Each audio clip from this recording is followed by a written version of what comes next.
Hey guys, welcome back to the channel. This is story about What If Naruto x Octavian's Percy Jackson Part 1. Before I start, please do support for more amazing content and comments for Part 2.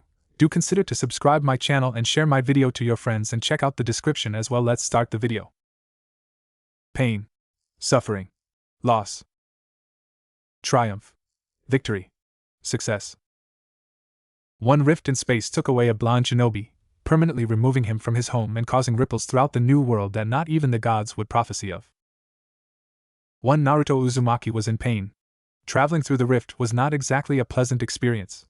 No, it was quite the opposite. Those 30 seconds were the most torturous moments of life he had ever experienced. Naruto could feel his head bursting figuratively, but also quite literally.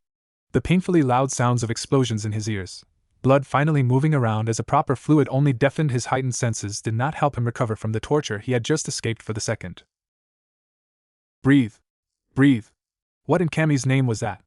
Naruto mentally panicked as he touched his body all over, making sure he was in one piece. Mentally attempting to stabilize himself, he forced himself, extremely forcefully, to take a deep breath. It didn't help much, but at least he was no longer mentally panicking. He had never even imagined that someone had access to a space-time technique, so being thrown through one was quite the ride and mental stimulator for questioning. Once he had regained his bearings as best he could, the blonde swiped the sweat from his brow and took a seat on his ass, completely wiped out. Mentally, he would need at least 15 minutes to say nope. That never happened. But by whatever Kami deemed holy, he prayed that whatever had happened in the portal would never, ever, happen again. He had been down in the dumps before, but that pain was ungodly. Simply thinking about the whole ordeal was giving him a headache. He rubbed at his temple and gave out a sigh. Deep breath, Uzumaki Naruto. You've been through worse, I think. And you've never had anything bring you down in life, so what does 30 minutes of pain mean to you? The headache grew in pain. Quite a lot. That was probably the worst thing I've ever gone through. Did the fourth Hokage have to go through that kind of pain every time he used his Hiraishin? I really doubt it, considering that the guy was basically a genius with seals. Probably put a seal that nullified pain and worked with the whole time aspect of the travel. I was in that realm for way too long to be useful in a fight again. Why am I thinking about this stuff anyway? Let's think of better things. Like Hinata-chan, and Sakura-chan, and good old Hatake Kakashi, the lazy bastard he is, and ramen. 15 minutes later, Naruto decided that he had spent enough time sitting around and recovering and getting to scouting around the area. He had pushed the thought of the mental torture away and was now fixated on 3 things. 1. Why was he here, wherever here was? Was the teleportation a mistake or on purpose? 2. Who used the teleportation? 3. If someone used any form of space-time in their ability, how did they use it? Was there a way to reverse engineer it in a way that he could comprehend to make it into his own technique? And if not, could the culprit even send him back to Konoha? Well, even if the subject in question couldn't, it was far too dangerous to let someone that could teleport people at free will just roam around freely. He'd be forced to fight the person into submission, if it came down to that. With that thought filed away, Naruto wasted no more time exploring his direct vicinity. The first thing he noticed was that all around him, people in a completely different style of clothing were asleep in strange positions all over the road, as if they were set under an illusion or put to sleep against their will. It wouldn't make sense otherwise. Also, there were weird locomotive things that had people inside that were moving at about an inch per second. Everyone around the area just seemed completely given into Morpheus' sweet gift of rest, many condiments and foods spilled to the streets. Is this a daily thing or is something more going on? Look underneath time. The blonde rubbed his eyes, that hurt, just to make sure everything was actually the way he was seeing it. Everything seemed to be moving in slow motion, and then the platinum-haired teen looked up. What in Kami's name are these tall buildings? Naruto was in absolute awe and amazement of the giant skyscrapers, towering far above him. He couldn't help but gape as he took in the formidable structures, hundreds of times his height. It kind of reminded him of the first time he ran into the Kyuubi or Boss Toad, except on a much, much larger scale. Piqued, he began running up the tallest skyscraper in the vicinity with chakra carefully spread across his feet, rising up 1,000 feet in hardly 10 seconds. Once at the top, a huge breeze struck him and his hair flowed viciously to the left. And then his eyes widened immediately in shock and revelation, as his heart sunk like a rock.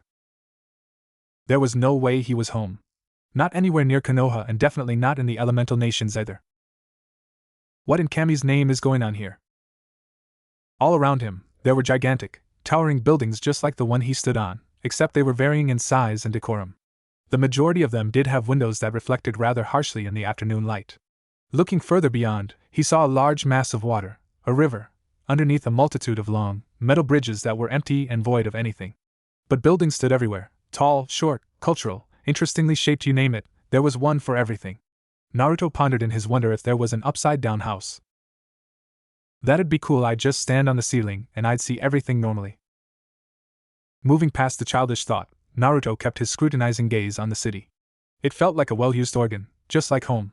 There was a structure and reason for everything, it seemed, and he was struck by nostalgia. How do I get home? Oh, I can summon the toads. Excited by a prospect that could work, Naruto set to work and performed the necessary hand seals before shouting. Kuchios no Jutsu, summoning technique. A seal of kanji that Naruto would recognize anywhere spread over the ground in a radial direction outwards, away from his hand. It's working. A second later, a poof of smoke and nothing. Naruto scrunched his eyebrows. Maybe more chakra? Fail. Naruto began to feel his hopes disappear into the wind that had just picked up. Again. Failure. Again. No show. Again. And the trend continued, with Naruto inputting more and more chakra until he was at a quarter of his reserves, sweating heavily from both exhaustion and mental frustration. The summoning technique was a complete failure. But if he couldn't get into contact with the toads, that meant that he was in a completely different plane of existence currently. On the verge of hyperventilating, Naruto took another calming breath and tried, for the life of him, to figure out this whole situation. Everything he came up with seemed impossible, with each thought becoming more ridiculous than the previous.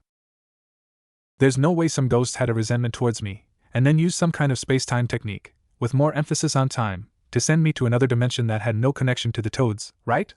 Edo Tensei? That doesn't even make sense. And how could that rift send me so far from Konoha in the first place?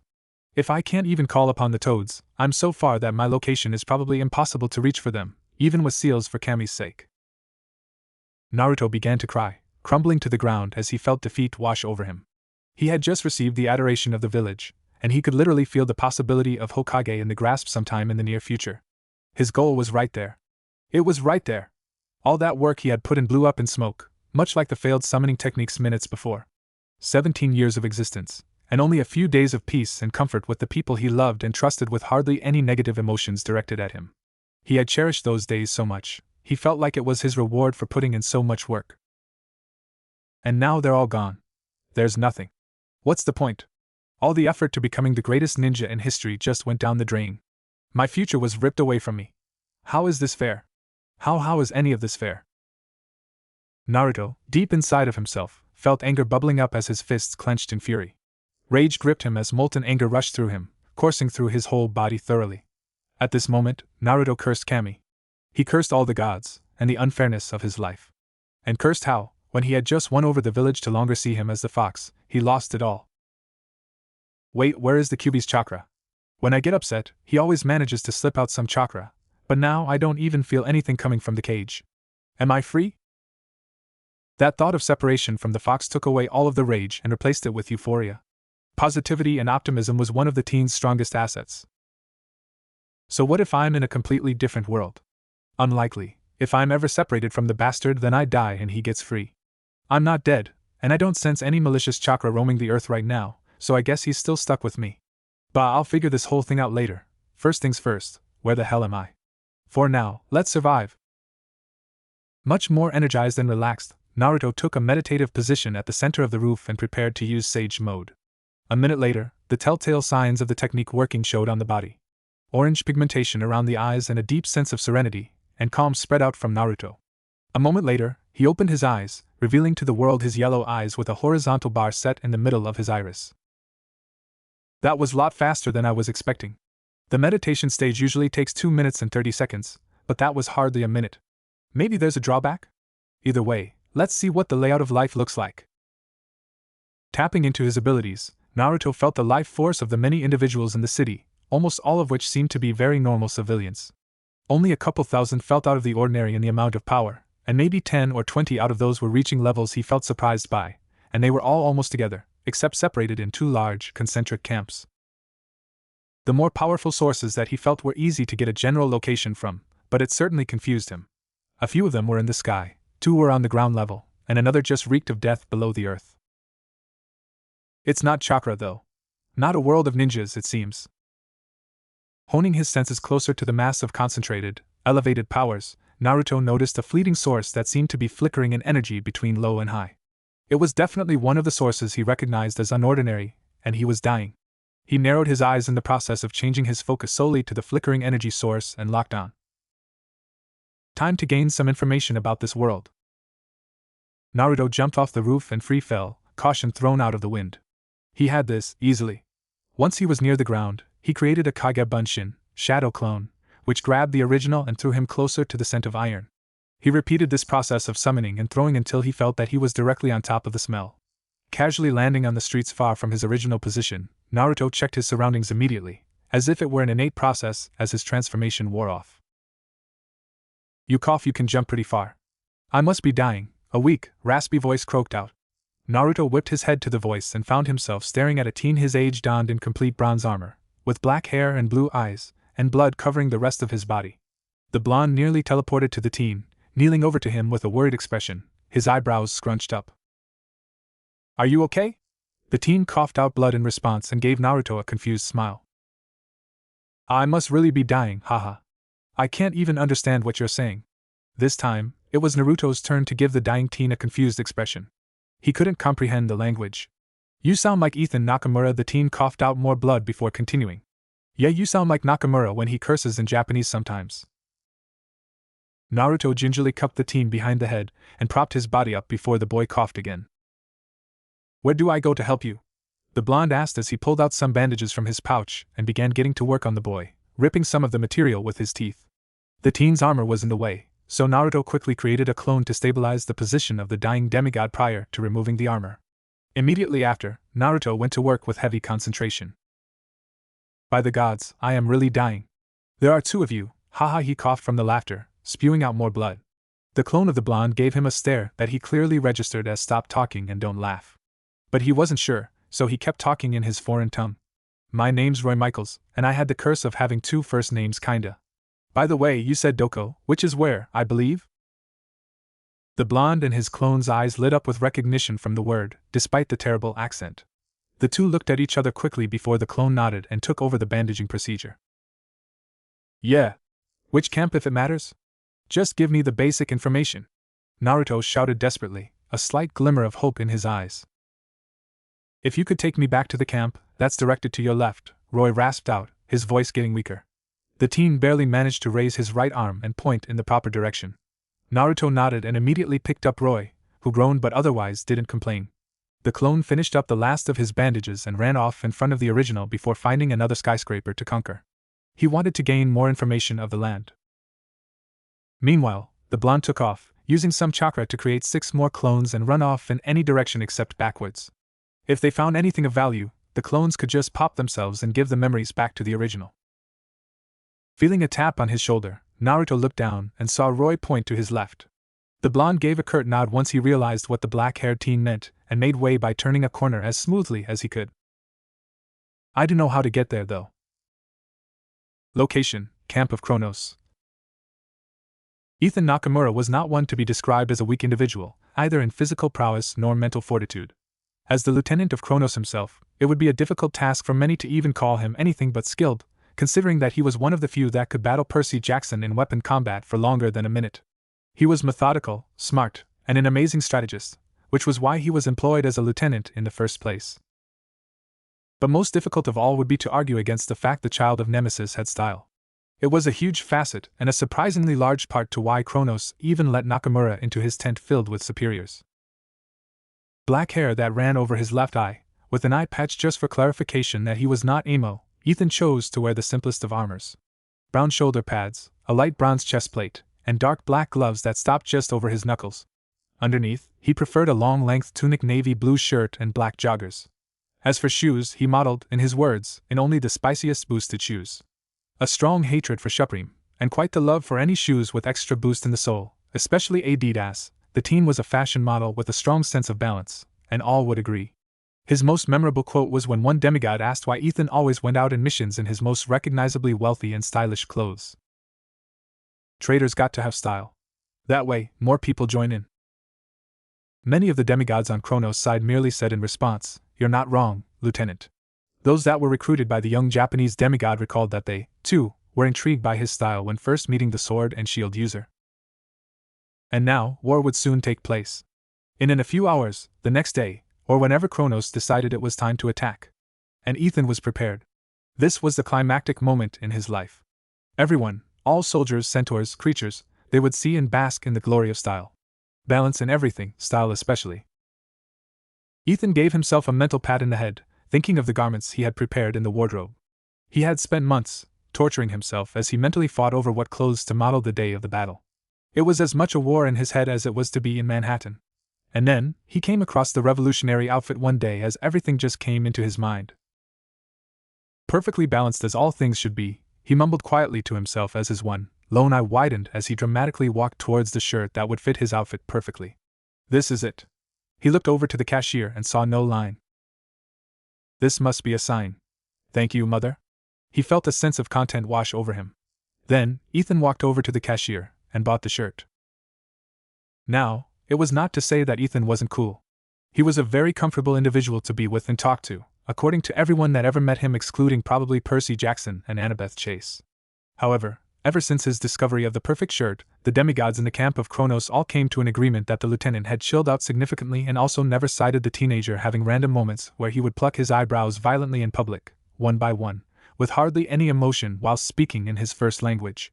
Ethan dubbed it his angry face. Amusing, yes, but it was worth losing those few seconds of pure hilariousness if he would no longer take his stress on what to wear for the war outfit on the warriors of Kronos. Ethan came close to being as frightening as Kronos when he hit his rock bottom emotionally over his choice of clothing. Now that everything is set for the character of Ethan, we must now describe the turbulent events that immediately followed Ethan's thoughts. The young lieutenant first, as we know, gave himself a mental pat in the back. Then, he spent another 10 seconds looking over the table filled with expo marker lines and writings on top of a map of Manhattan, imagining the plan of the attack in his mind. There was no way that Camp Half-Blood and their allies would attack. They were practically glued to their position due to the location of the Empire State Building, and as a minor note, they were surrounded by far greater numbers. A strange hold would not work, as giving any more time to the enemy side would not prove advantageous. There were currently battles taking elsewhere that were distracting a few of the major gods on the opposing side. Either today or tomorrow were the most opportune times to attack. He would prefer the next day, so he could obtain information from his spy that he sent over to the enemy camp, reassess his plans, and then spread the revised plan to the ranks. He would also be able to wash before putting on his war outfit then. He'd be held from sleeping, washing, and changing for nearly 48 hours due to the plans coming to life with Kronos and the other higher-ranking officers in the takeover Olympus camp. He was the youngest one in the tent when the plans were discussed. He wondered why he never saw adult demigods prior to the meetings. Regardless, back to present time. Nakamura then looked over to his outfit hanging on the side of his tent with love in his eye. Immediately afterwards, he suddenly heard a loud shout in Japanese that equated to, "Watch out!" from the exact same location coming straight for his tent. Everything then progressed in slow motion. Ethan swore that he felt everything moving 10,000 times slower, also as if he were in a video with the slowish motion dudes. And then it unfolded literally. The tent began to fold over as something crashed into his tent, exactly where his beautiful war outfit that had cost him thousands was hung up. Ethan reached up for his eyebrows. Location: outside Ethan's tent. This is not what Naruto considered a fun time. He had ran so quickly with a coughing Roy in tow, held bridle style, that the boy wasn't able to keep up with the directions anymore, it had seemed. He had run straight line for nearly 5 minutes, but Roy was no longer pointing or laughing at what seemed to be his own jokes. He knew he was approaching one of the centric masses of power. He felt it, as if they weren't even trying to hide their energy. Then, he heard them with his heightened sense. And then he saw them. A giant cloud of arrows, he meant. Immediately afterwards, he was attacked by creatures that could only be described as darkness and shadows. "You've got to be kidding me. I'm just trying to save this guy," Naruto yelled, praying that anyone would understand as he used Irika's famous screaming technique. It was not effective, if the continuing barrage was anything to go by. "Please, just stop this, Databeo," he screamed again, in a show of acrobats, as he flipped over simmering arrows set on fire with skillful ease and proceeded to land right into a tent. All around him, Naruto could perceive the hostile emotions all around him switch from cautious hostility to absolute fear. Naruto used this opportunity to throw Roy at one of the teenage soldiers in the camp, who thankfully caught the boy and seemed to shout something that caused a shift in the circle around him. Roy was let down to the ground and appeared to be taken care of by what seemed to be a medic as they fed him a square object that seemed to have immediate effects.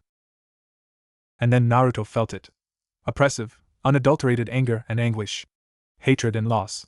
Remorse for the possibly the most important thing in the world gone in an instant. "Are you kidding me?"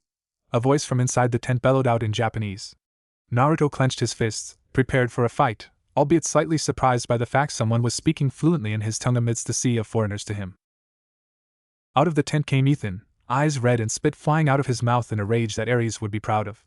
His sword was out on his right hand, and his left was already at his forehead, plucking his already threaded eyebrows with dexterity that would make gamers jealous.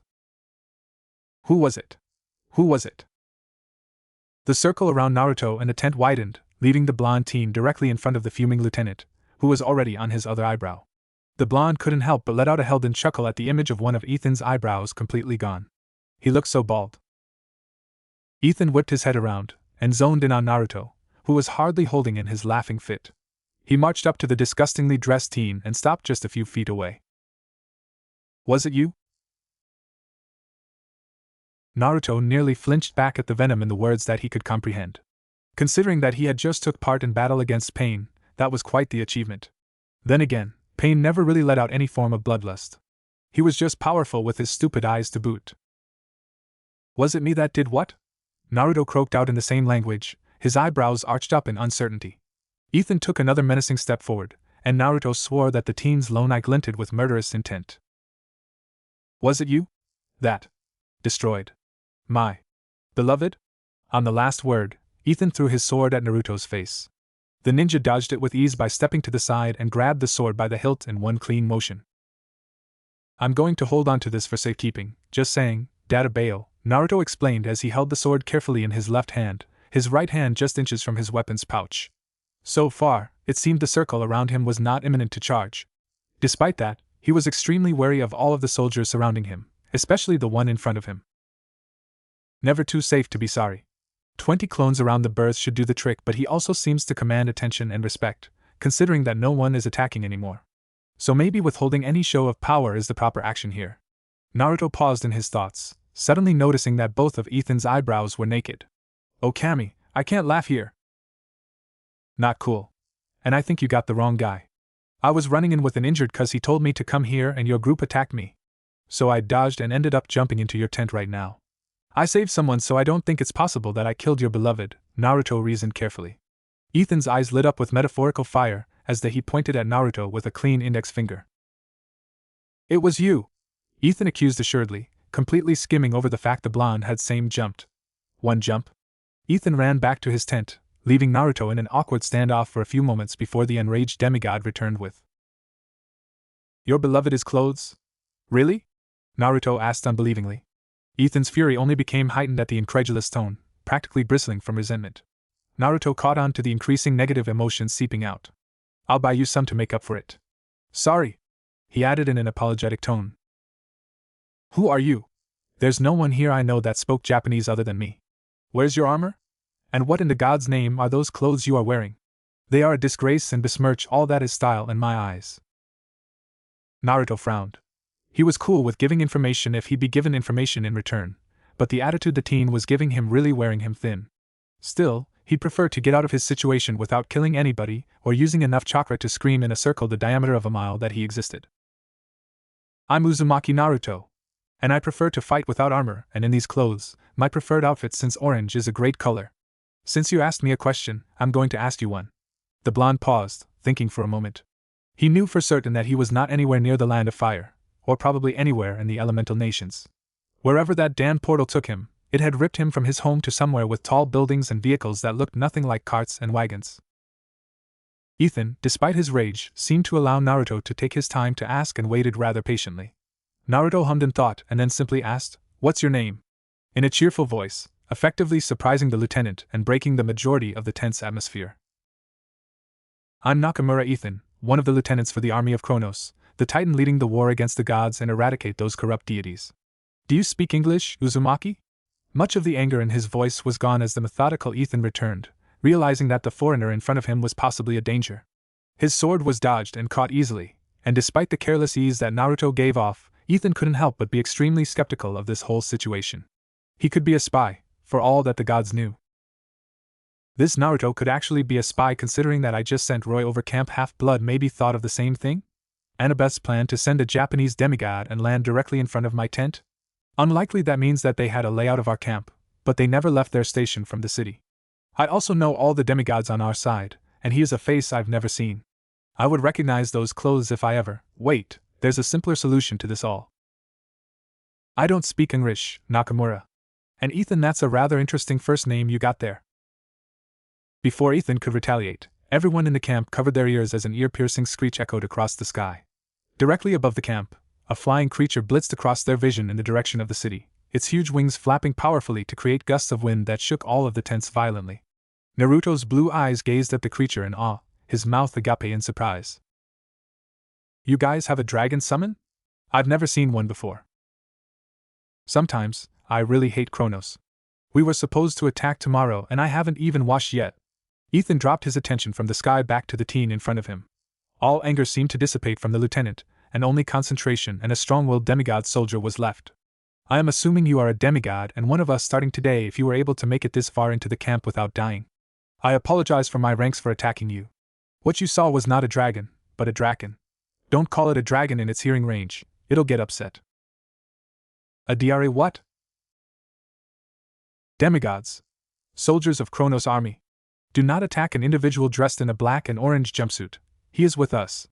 Ethan ordered in a clear, echoing voice in the common language, that is, Greek. The whole camp gave one stomp as indication that he had been heard. Set up your ranks and prepare to attack the city of Manhattan. Follow the plan and the mission, and we will win today. Another stomp, and a roar of approval as their battle morale rose. Forward. Another lieutenant roared with vibrancy in his order.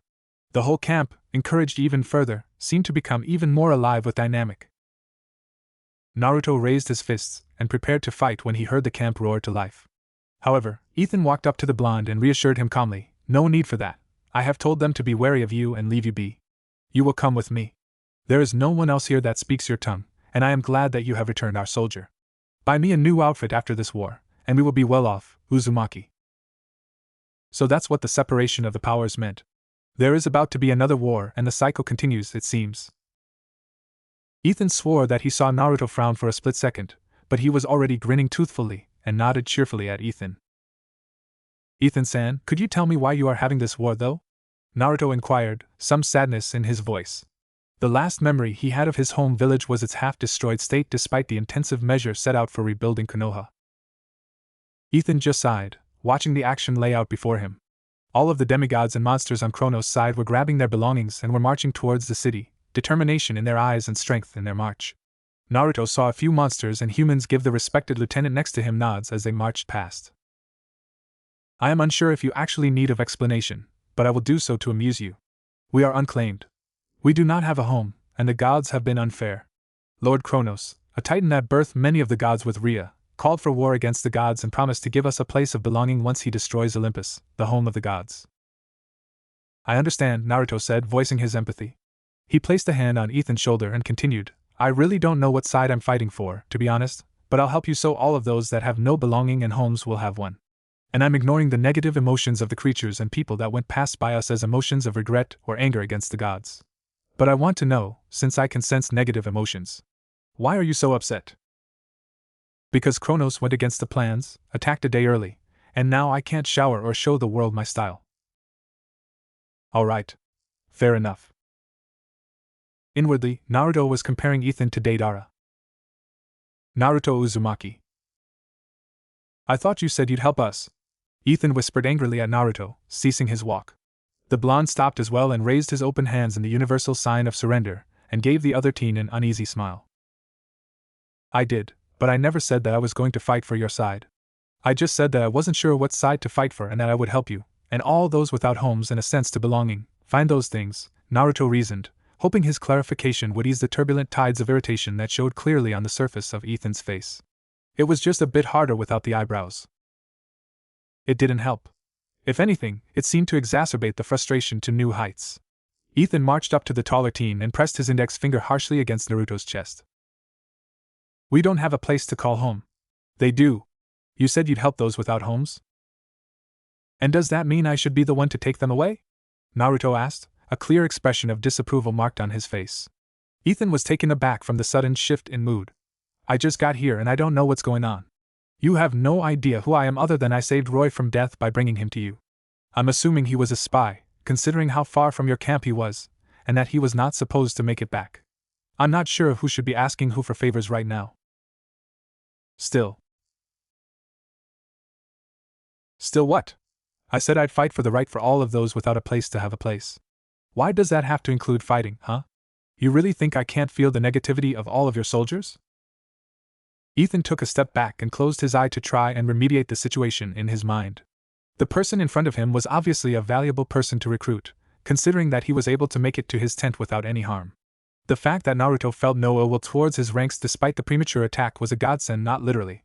He had to keep the orange-clothed soldier here, as best as he could. Look, Ethan started, opening his eye and meeting Naruto's calm gaze. Sometimes, the only way to achieve the things you want in life, the things you aspire for, is to fight. That's how life is. Whether it means years of convincing, years of effort, or lots of failures, it's just how history runs its course.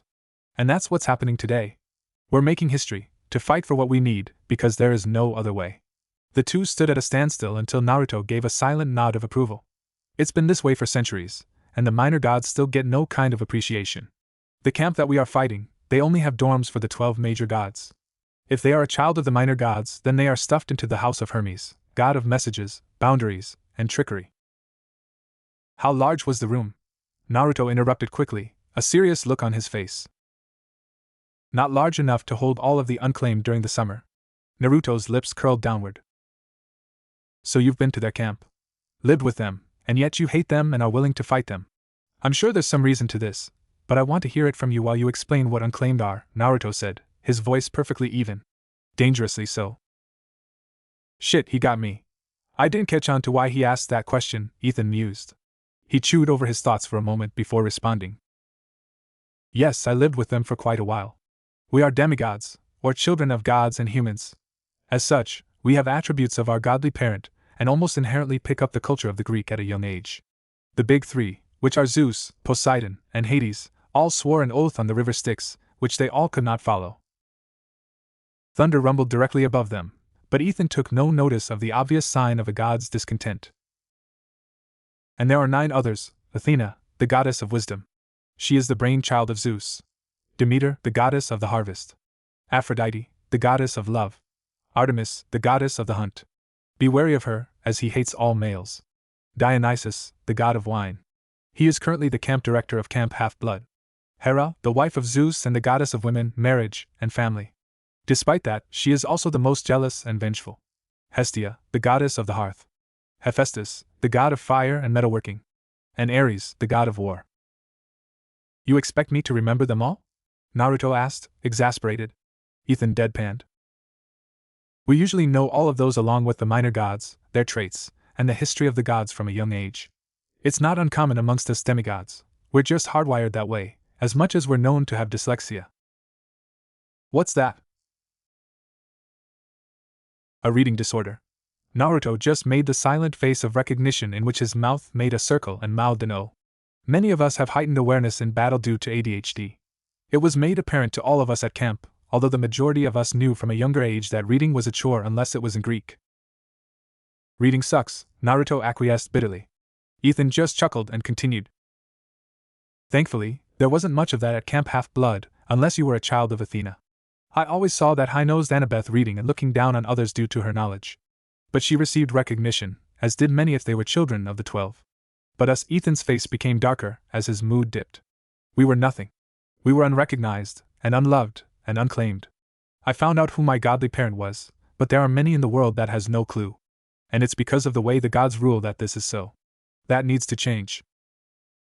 I recall when I was there, I was lonely. I had my family as the Hermes cabin, and it felt genuine at first, but then everyone kept leaving and moving out, while new recruits came in and replaced the ones that had left. After a while, the cycle became dull and made me realize that things were not right with this world. Too many of them were unclaimed, and all of them had no style.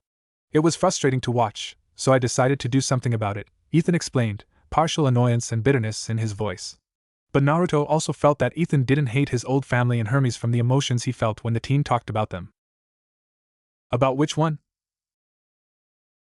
Both, of course. Ethan began to walk again, so Naruto followed suit. The two were just behind the last stragglers of the camp. But that's enough. I have to do battle and stand at the side of Kronos. It is my duty as the son of Nemesis to bring balance.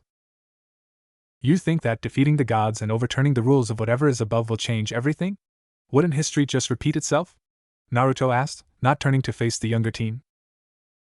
It could. But there's the chance that it won't this time if we are the lucky ones to create a future that is easy to follow and preserve. Luck is not always the answer, and that's rich coming from me, Naruto rebuked, unhappy with the answer. He was the kind of guy to go in and make things work, and make it work through his efforts and presence. That's just how he was accepted in gambling. He just let his luck take over, and he had yet to lose despite his hundreds of games. I'd love to say that because of me, everything went great. But that's not how it works with powers greater than us. We are pieces of a puzzle, and are hoping these pieces fit in ways that match in every way.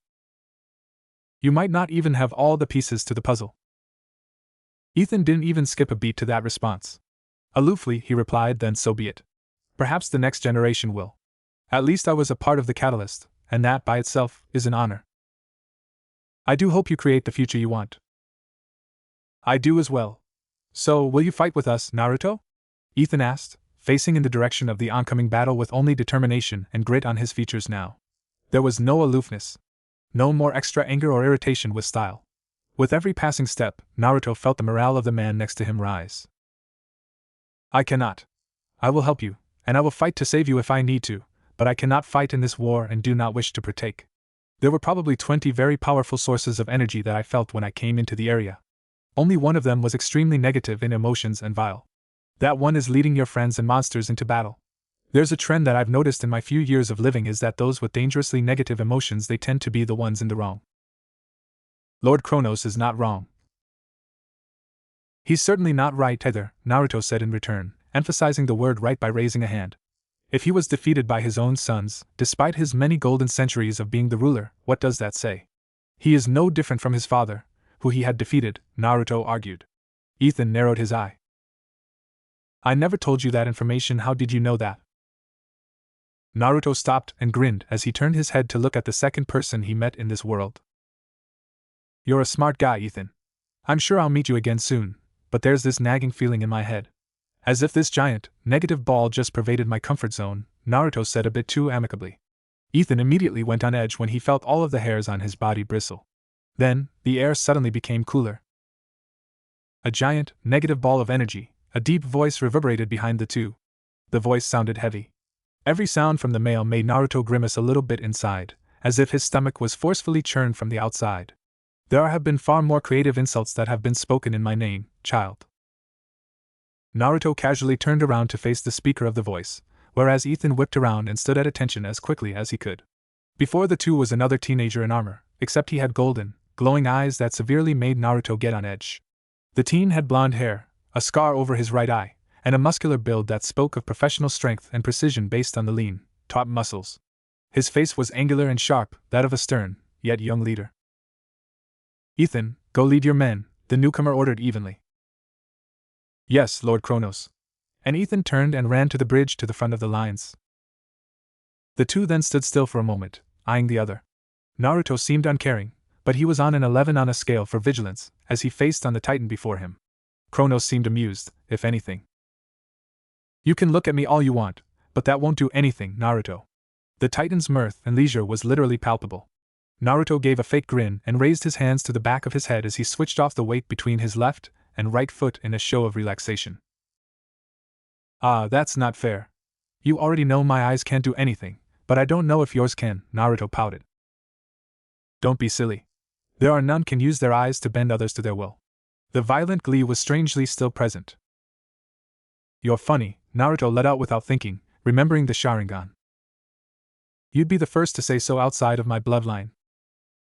Should work on your jokes then, old man, the blonde told the Titan. The Titan simply smirked. So what do you want? For me to help your cause in this war? You know that's unlikely.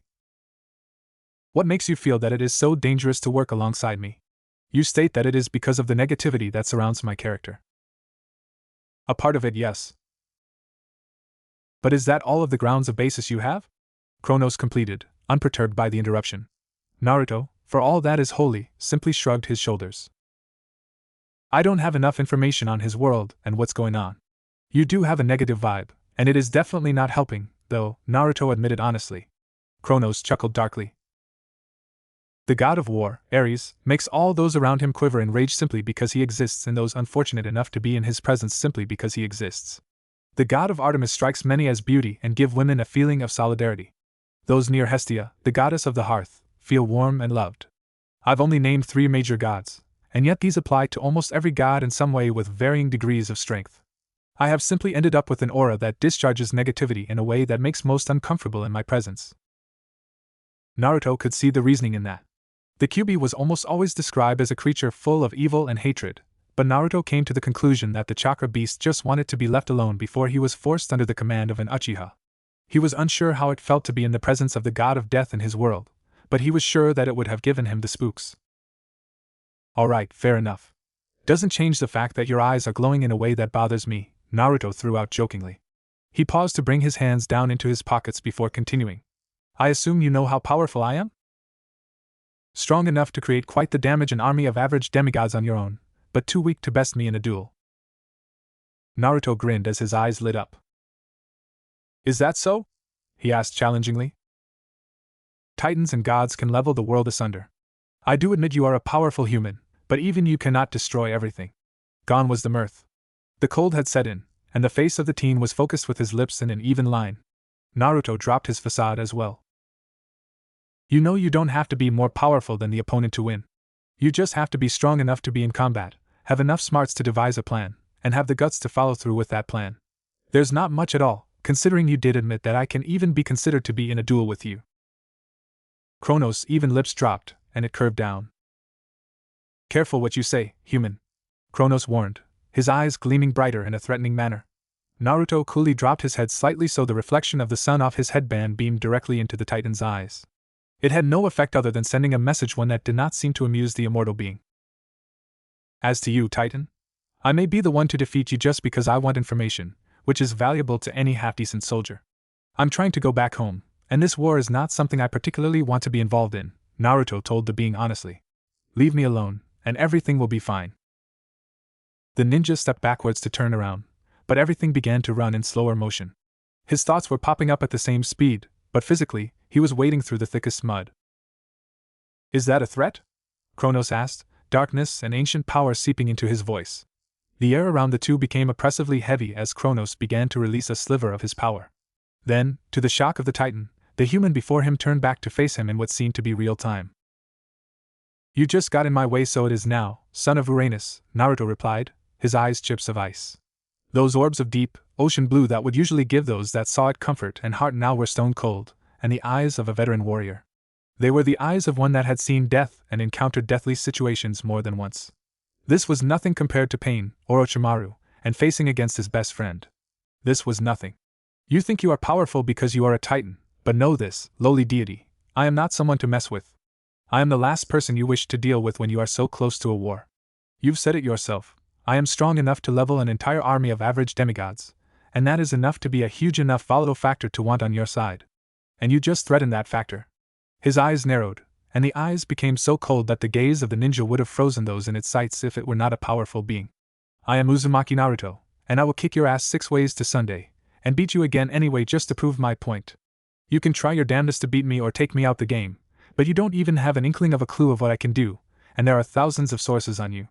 Sure, you're strong, but that little trick with time is hardly a trick. You're going to need far more than that to beat me, Lord Kronos, Naruto finished sarcastically, his threat very real. I will take my leave now. Kronos snarled out, and what makes you think I will let you do so? The strain on Naruto's body became much tighter, as he felt time slow down even more, and the air pressed down nearly 20 times harsher than before. But he just turned to face the Lord of Titans and gave him a threatening smirk, one that, for some reason, almost made the Titan feel the need to worry. But that emotion wasn't necessary for a being like him, no. He was too strong for this measly mortal. Hercules was the most powerful demigod alive, and he would have been an absolute joy to beat around and play to death. Because I think you're stupid. I already said information is one of the most important necessities before battle. You just lost the battle of wits and knowledge against me. Ethan was right. You don't stick to plans and you're dumb. That boy called me dumb? Kronos shouted angrily. And I agree, Naruto said cheerfully while sticking his tongue out and closing one eye in a playful mood. To finish off the pose, he gave a peace sign and then disappeared in a cloud of smoke. Psychological warfare. Thanks, Kakashi-sensei. Kronos stared, dumbfounded as the irritable blonde vanished into vapor. And then he let his true colors show as he growled furiously, clenching his fists tight enough to make his palms and knuckles white. Rhea! I will kill you, boy! Location, library. Kronos has a time-controlling technique. No, it's just an area of effect. There are ways to work around that ability. Good thinking on my part to swap with a clone when Ethan turned away from me while walking to the bridge. I do think I can put up a fight, but not right now. Naruto took a deep breath and looked up the ceiling of the establishment, which was curved upward at the top in a semicircle with beautiful glass panels that let in sunlight in alterations of colors.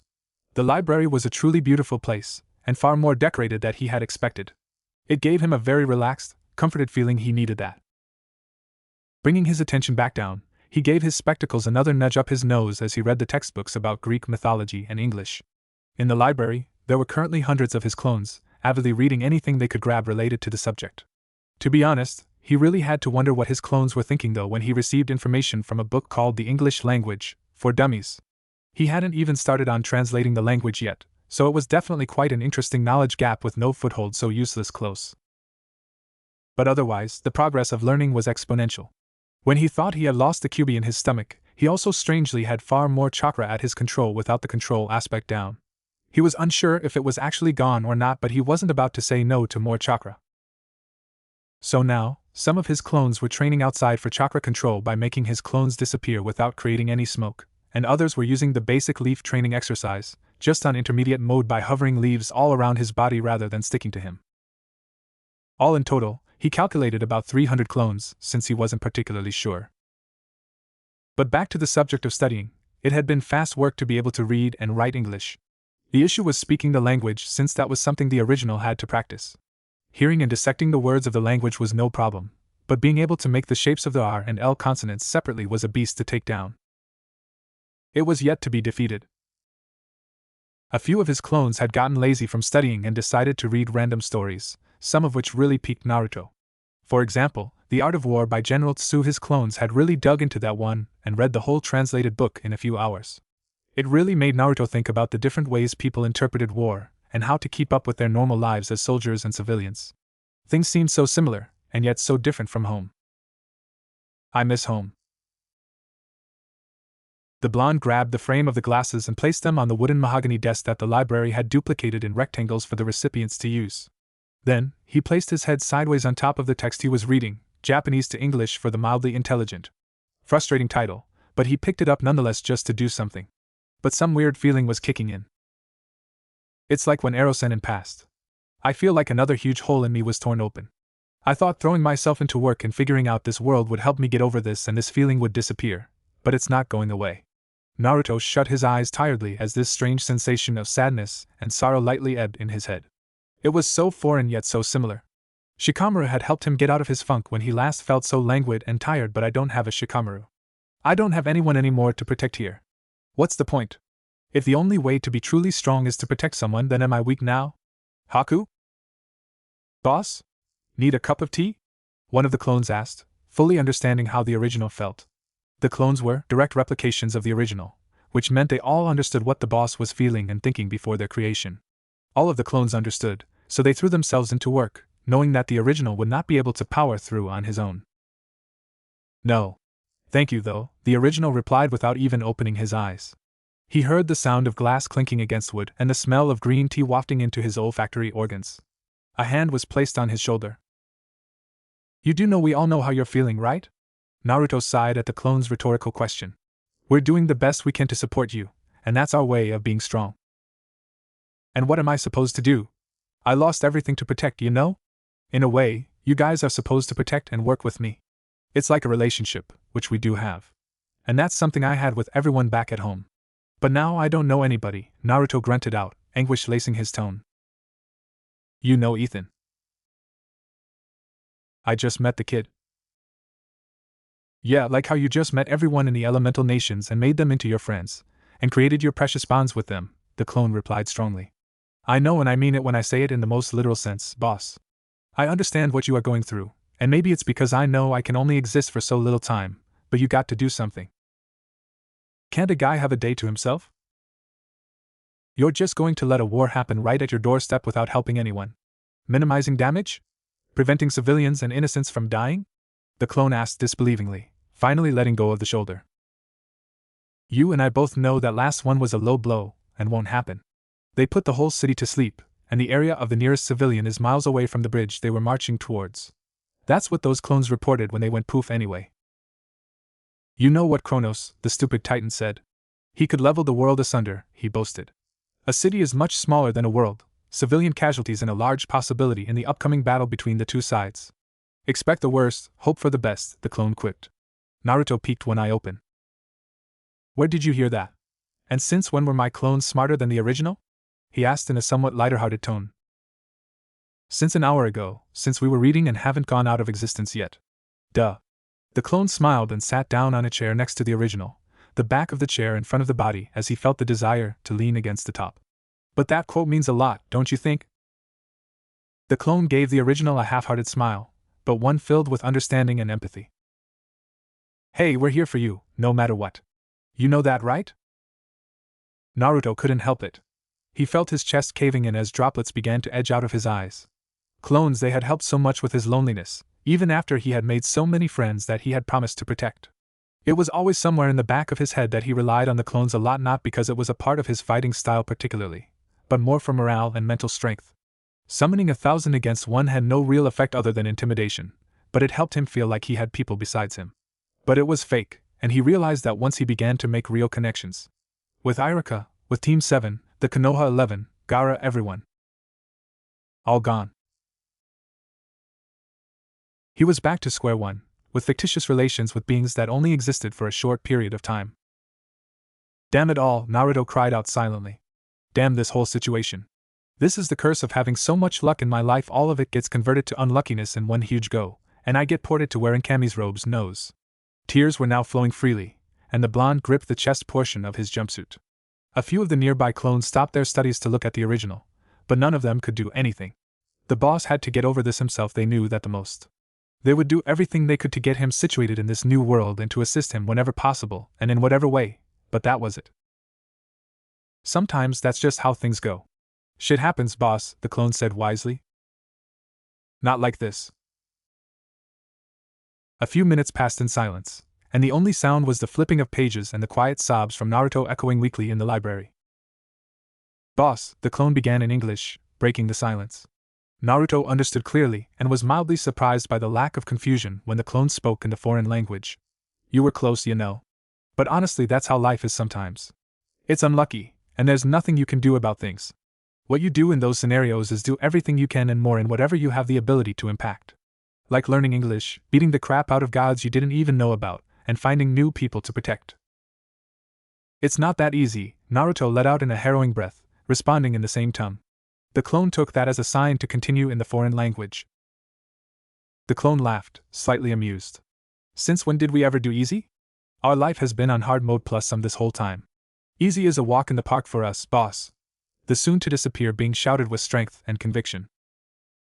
It had done its job. Naruto gave a weak laugh and opened both of his eyes as he wiped away the stray tears. You're right, haha. Yeah, you're right, me. Of course I'm right. I'm you. The clone joked. The few who heard that line gave a chuckle. Thank you, thank you. I'll be here all night as in the next 5 minutes. So, Naruto started as he put the glasses on again, regaining his composure and facade back on. The clone stood up and looked down at his boss, sad that the facade was protecting him from completely shattering mentally, but if that's what was necessary, then so be it. Hopefully, he could lend some flex tape figuratively and help Naruto's boat full of troubles float in the turbulent sea. You got any last words of inspiration or wisdom? Yeah. This world and our home world ain't that different, boss. At least what the two sides outside are fighting for, it's essentially a battle of the lesser of two evils. Not everything is black and white, right and just versus wrong and despicable. The gods aren't perfect, but from what we've all studied and read up on, that Titan leading the march against the gods of Olympus is bad news. You're right. Kronos is probably as evil as his vicious aura practically screams that he is, Naruto agreed quickly. No problems there. Okay, so I helped the side of Camp Half-Blood and that Percy Jackson dude and Annabeth chase. What happens then? Naruto asked. You recreate your future. The clone exclaimed, a sun-filled smile lit up on its face. And Naruto knew that that was the answer it was going to give. Just like how they understood and knew his thoughts, he partially knew theirs just as well. A study came out stating that reading things aloud tended to help people memorize and associate things to the subject much easier than just reading. Another said that telling yourself in the morning what you would do in the day as a habit actually made a difference in productivity.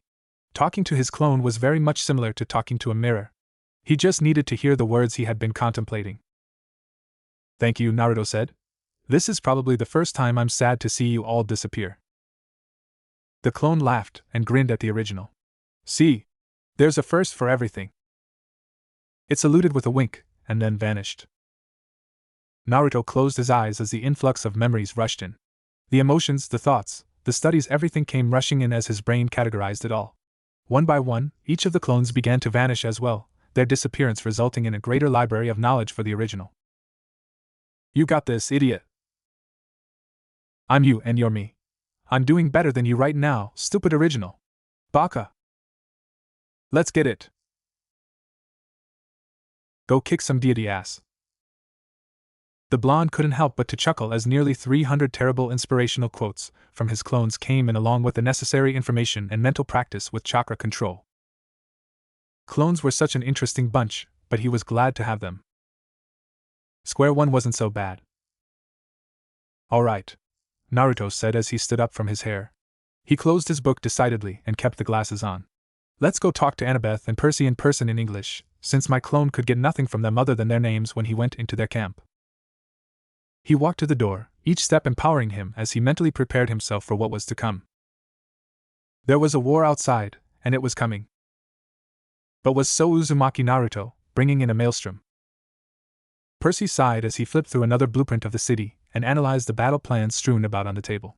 Attack through the bridge, defend using Greek fire, use some of the inventions that the Stroll brothers made. The list went on and on.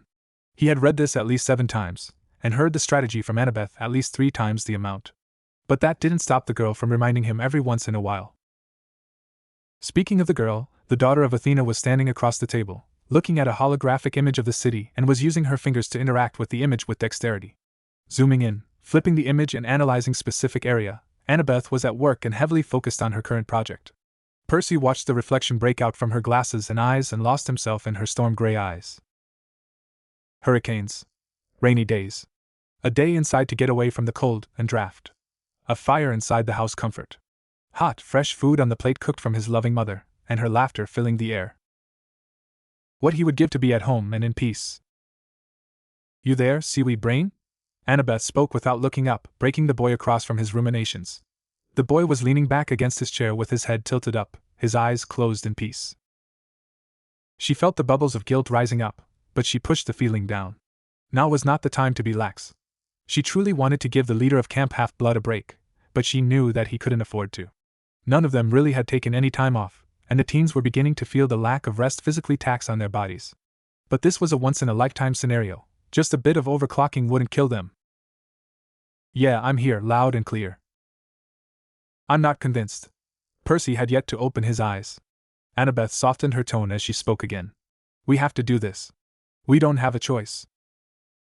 I know, Annabeth. The boy slowly opened his eyes and stirred softly in his chair.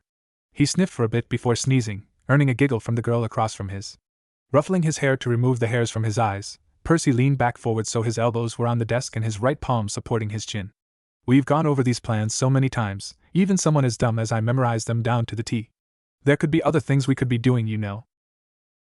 The girl looked up from her hologram without turning it off and locked eyes with the son of Poseidon.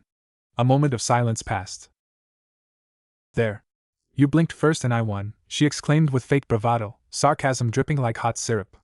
Percy blinked again. I meant something else. Like what? Annabeth was already back to her hologram and flipping between the notes she had. She took a moment to write another record into her notebook, fixing her hair before her ear before leaning down to write another entry. She let out an oath as she proceeded to make quick scratches over her papers. Percy raised an eyebrow. Didn't know you cursed. She shrugged. Trust me, I do all the time. You just don't hear it, she said. Another moment of silence as she continued to jot down in her notebook. Both of Percy's eyebrows were up now in consternation. He did not know that. The opening to the tent widened, letting in some more sunlight as Michael Yu, one of the campers from the Apollo cabin, walked in. He was an attractive kid with a scowl on his face at almost all time. He was also a bit short. He liked to describe himself as 4'6" with an extra 2 feet in attitude. Annabeth thought the kid's humor fell flat. Percy found him hilarious. Michael had so many short jokes that Percy was always in good spirits around the teen, despite his bad temper. You two got a moment? Michael asked, his arm holding the entrance open. Percy and Annabeth shared a look. Yeah, why not/not right now, they spoke simultaneously. The two shared another look, slightly more competitive. I'm not doing anything right now, Percy told her, his hands raising with his palms up in a confused gesture. Annabeth rolled her eyes. Fine, she sighed out in exasperation. Do what you want. She turned to Michael. What's the news? Michael smiled and widened the tent entrance a bit wider in response. Then, another person walked into the tent. Annabeth and Percy narrowed their eyes immediately. Who is this? Annabeth asked suspiciously. She did not need Michael possibly bringing a spy into their camp at this time, especially after what transpired just a few hours ago. This guy painted some of the chest plates orange, Percy explained tiredly. Right, my clone.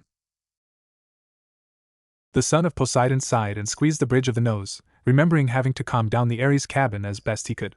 Next time Clarice got mad, he was letting Annabeth taking care of that.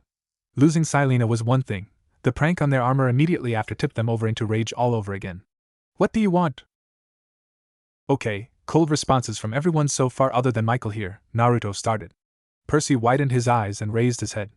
He didn't know the guy spoke in English. When Naruto was last in the area, he was yelling random phrases in a foreign language he didn't comprehend. Someone in the camp had said it was Japanese. So color him surprised, the boy spoke English. Heavily accented, yes, but it was understandable. I just want to know what you all are fighting for. To protect the gods and ourselves? I want to make sure everyone from Camp Half-Blood and all of our allies survive for tomorrow and the next day. Whenever this battle ends, Annabeth vocalized, clear conviction and hope in her voice. Why protect the gods, though? It's not like they're perfect. They've got a lot of flaws and have done a ton of misdeeds against humankind and their own race of deities. Thunder rumbled above, and lightning crackled nearby, landing on the lake and electrifying the surface. The backlight made Naruto seem far more menacing until the brightness diminished, leaving the 3 demigods with a smiling ninja. The 3 demigods all flinched at the lightning. You probably don't want to say anything bad about the gods, dude, Percy wisely told Naruto. He added they have smoked people for talking of them poorly before. Names have power. So what I said could have gotten me smited? Naruto asked, genuinely curious. Annabeth shook her head. Smote. Smited isn't a word, she explained, fixing her glasses after the correction. Grammar Nazi, Michael whispered. Annabeth gave him a hard glower. Naruto wasn't sure what that meant, but he assumed it was some sort of insult. Besides the point. Technically, yes. All of gods have their own, special ways of rendering people useless or dead. For example, the thunder that rumbled outside was Zeus, the god of the sky and theater, Percy explained, emphasizing on theater with a click at the end. He scratched his ear and his eyes roamed to the river. My father, Poseidon, would create earthquakes, cause drowning and shipwrecks, and heavy storms and hurricanes if one invokes his wrath or offends him. I've seen people killed for less. An awkward pause. Naruto forcefully laughed and decided that this was the time to introduce himself. Ah, so you're Percy. That means you are Annabeth, the daughter of Athena. I've heard you're smart. I probably won't be of much company to you, sorry, Naruto joked. I'm Naruto Uzumaki, by the way, the ninja proclaimed, thumbing his chest. Oddly, he proceeded to stick his tongue out and whisper to himself for a bit. Geez, saying my name backwards feels so weird. The two of them didn't even surprised by the fact that they were recognized. Here's the thing. Why not just him? Naruto paused, lost in thought for a moment before continuing where he left off. Can't you just talk to the gods and create cabins for the minor gods and let the unclaimed get claimed? To him, it made very little sense that this was not already a thing, so he was hoping the two of them would be able to explain the politics of the gods to him. Annabeth breathed heavily in annoyance, so Percy decided to step in. Not really the best answer, but this is a topic that's been brought up with the gods, and it just never happened for some reason. I'm not sure if it's pride or whatnot, but it just never came to be.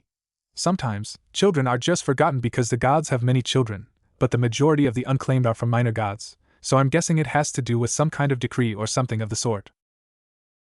Naruto crossed his arms and frowned, a dark shadow over his eyes as all humor left his expression.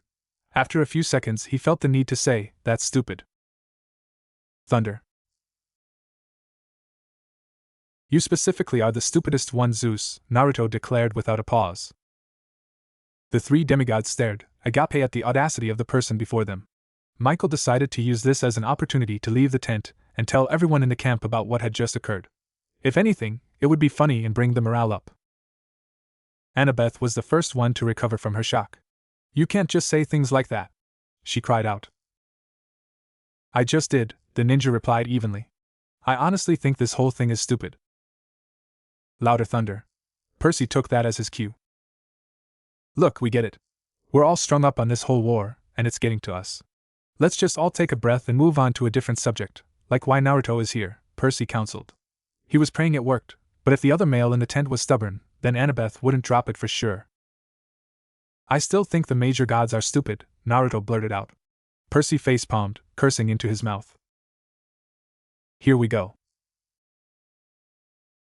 What's your argument, huh?"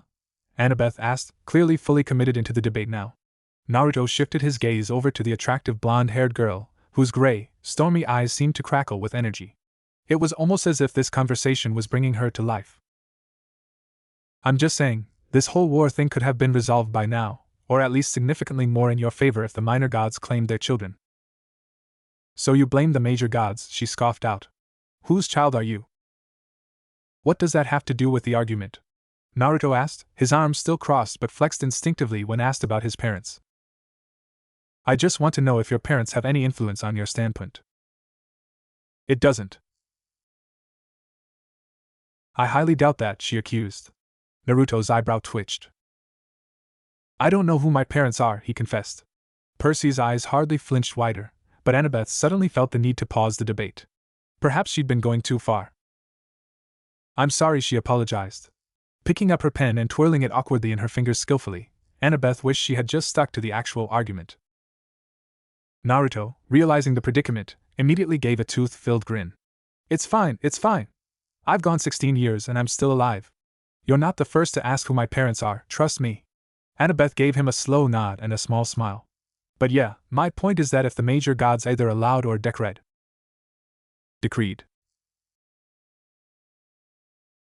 Arg, I'm sorry. My English isn't that good," Naruto explained abashed. "But either way, if they did do so, then you would have far more demigods on your side." Percy and Annabeth both opened their eyes as their mouths slowly parted wider and wider. "Wait," Percy breathed out, barely a murmur. "He's so right," Annabeth finished for him, almost barely audible. "That's so right," she repeated louder this time. "Arg, why didn't we think of that earlier?" "Maybe because you two were so fixated on the war and how to deal with the demigods you never considered working with the demigods altogether?" Naruto proposed. Percy shook his head in disagreement. "Is that not it?" "No, it's not that. I've tried convincing plenty of the demigods on who chose to follow Kronos, and they believe that he would make a better lord in the sky than the current gods in Olympus. And honestly, a lot of the demigods who aren't involved don't really care. They either do not know who their godly parent is and are safe from monsters, or are just choose to stay away from the conflict. The problem is that having Kronos as the new lord in the sky would not bring balance, at least not the way in which the demigods following him would wish for. In fact, he'd bring down chaos amongst all of us before taking over the world and making us puppets in his act." Percy looked down at the preparations and plans spread across the table once again before sighing. So many different plans if they had even considered telling the gods that this was a necessity above their pride. Then again, so many events could have been prevented if the gods didn't let stupidity rush to their head the moment pride kicked in. I mean, I don't know what to say for the demigods that aren't present. But for those on the other side, I can kind of see their point. The Olympians haven't really given them a big reason to be completely faithful nor to believe in them, Naruto said. He took a step over towards the side of the tent and closer inside. By the way, you don't have to worry about an attack tonight or tomorrow. The most of the battle is done after that drac and whatever skirmishes went down so far. Kronos pulled back, he told the two. How do you know that? Annabeth asked, curious. She didn't want to hear this and be let down immediately. In response to her question, a clone popped into existence next to Naruto with a barely visible wisp of smoke. It gave the two demigods a stupidly goofy face and then spoke in Japanese before disappearing. What was that? She asked, amazed. Do you have a device that can create another version of yourself, like a hologram but real? Percy inquired, excited. Naruto shook his head and smiled. Or maybe you have a twin brother that's really fast? Neither. It's a clone that I can create at free will by splitting my energy with them. And when they disappear, I obtain all of their knowledge and memories. How many can you create? Annabeth lit up. Naruto raised 2 fingers. 2? 2,000 right now, he clarified, smirking as their faces widened in amazement. I can create more at full energy, and with more control. By all that is holy, Percy dropped his pencil. I think we just won this battle with 1 casualty. The blonde shook his head. I don't really know how strong a demigod is as I have yet to fight one. Splitting me into 2,000 is a lot of energy being wasted if a clone can't at least get a 1-to-1 ratio. No, it's better for me to have a few at a time that are highly capable. Maybe 10 tops. He looked down and caught himself staring at the plans the two had written down, although a lot of it was in Greek. However, he could understand the blueprints. Also, you don't even know if I'm a fighter. You just said a 1-to-1 ratio for each demigod, and said a few is better because they are highly capable, Annabeth pointed out. Think before you speak. Percy scoffed. All hail, wise girl. Don't be sarcastic with me, she growled lowly. Percy raised his hands in surrender. Of course not, never. Suddenly, the tent flap opened again as Michael ran inside. The 3 turned in to see the boy panting, sweat dripping down his face as he caught his breath. Attack! He stuttered between breaths. All present felt their spines tingle. Kronos pulled back on the main bridge, but they, oh my gods, I'm out of shape, walked all the way to the left bridge with a smaller force to surprise us. There's about 100 demigods and more monsters than demigods. Percy immediately picked up a pen on the table and placed it in his pocket, while Annabeth grabbed her baseball cap and stood up. When the two walked outside, it was to a bustling camp with hundreds of campers running to and fro with confusion and excited energy. They set off at a brisk pace in the direction of the bridge of subject, calling in specific people for the defense. Ares cabin and Michael, you, with me. Apollo cabin, let's go! Percy shouted, his voice loud and clear over the rest of the camp. We're coming, little pissy! Responded a gruff voice. Percy rolled his eyes at Clarice's moniker for him, and moved on. Aye, Perce. Let's go, boys. He eyed Annabeth. You should stay. We need someone to lead them if someone else attacks. Annabeth frowned. Yeah, you know I'm not doing that, seaweed brain. We got others to lead them, just in case. I need to be with you so you don't die. I'm not going to die, Percy argued. Annabeth just gave him a cold stare, and he felt his will wilt to the wind. All right, you can come. I didn't need your permission in the first place. Right. How about you two let me fight and bring some backup? Naruto spoke out. All of those in hearing distance couldn't believe their ears. I think I chose which side I want to be on. Location, 2 miles from camp. I can't believe we agreed to this, Annabeth said, slightly hysterically. I mean, this is crazy. He's going into them all by himself? Even you wouldn't do that with the curse of Achilles on you. Yeah, but he said he can create clones, Percy pointed out. He probably can create them at will to take the hit for him. And besides, you should be busy recording him like he told you to. Are you that much of that you won't go out here? Clarice taunted, clapping Percy's shoulder harshly. Scared, are we, little son of Poseidon? If she was hoping to get a rise out of him, he failed. He said to watch, and I felt something that told me to trust him, so that's what I did. We will all stay on standby, and if you see any fly into the air, our archers can shoot them down, Percy told them, earnest in his eyes. I trust him, he confessed. What? We just met the guy. For all we know, we could have just sent some kid off to die on his own, Annabeth exclaimed. Oh gods, we are not doing this. We got to go in. But it was too late. Naruto was hundreds of meters away from the allied group, his silhouette becoming smaller and smaller as he continued to walk away from them and towards the opposing force of nearly 300. Demigods, giants, cyclops, and hellhounds were all visible, waiting with bloodlust. They could feel it from across from their location halfway across the bridge. The distance was closing. He was 100 meters away. 90. 80. Sev. The distance was suddenly gone as Naruto blurred out a vision. "Take this, Databeo," echoed across the bridge. And a giant toppled over from the force of whatever hit it, its eyes shut in pain as it roared in anger. Another force hit it, and the sound of the hit echoed all the way back to Percy and company. This time, the giant yelped and remained silent. "Okay, what was that?" Percy blurted out. Suddenly, he remembered something so important that someone's life could have depended on it. It was Annabeth. "Get your camera." Naruto was having the time of his life. His blood was rushing, and he felt the high of fighting without the risks of having his home destroyed or his close friends killed. It was just a bit of him and them action with no repercussions other than him dying if he failed. He could deal with that. This was another Wednesday to him. He dropped into the middle of the enemy forces, and there was immediately a circle around him, almost as if they were hesitant to attack when they saw how quickly he had dispatched the giant. "Come on, I don't got all day, Databeo," he taunted with a smirk, giving one random demigod the come on gesture with his fingers. The taunted demigod gave out a war cry and charged forwards with his axe, blitzing the blonde as quickly as he could. When the two were in proximity of each other, the charger swung his axe in a deadly arc that was meant to cut the teen's head off. Naruto quickly ducked and spun with his right leg out, sweep kicking the boy and making the opponent lose purchase with the ground before righting himself quickly and roundhouse kicking him while in the air, sending the now unconscious teen crashing into one of his friendlies. Hearing another shout behind him, Naruto chuckled as he lazily pulled out a kunai from his pouch and parried a sword without looking. With the new hostile successfully forced to lose balance, Naruto spun on his feet skillfully before kicking him in the head hard enough to leave a dent in the helmet. The second unconscious flew a good 15 feet, and then bounced on the ground twice before finally coming to a stop. "Ah, rookie mistake. You shouldn't scream if attacking from behind, you know?" Naruto yelled cheerfully as he punched another demigod in the chest plate hard enough to leave a crater in the armor, knocking her away and sending her flying into the river. "As she can survive a couple 100-foot fall," Percy said. "Demigods were more durable than the average human, right? Could one of you check on her?"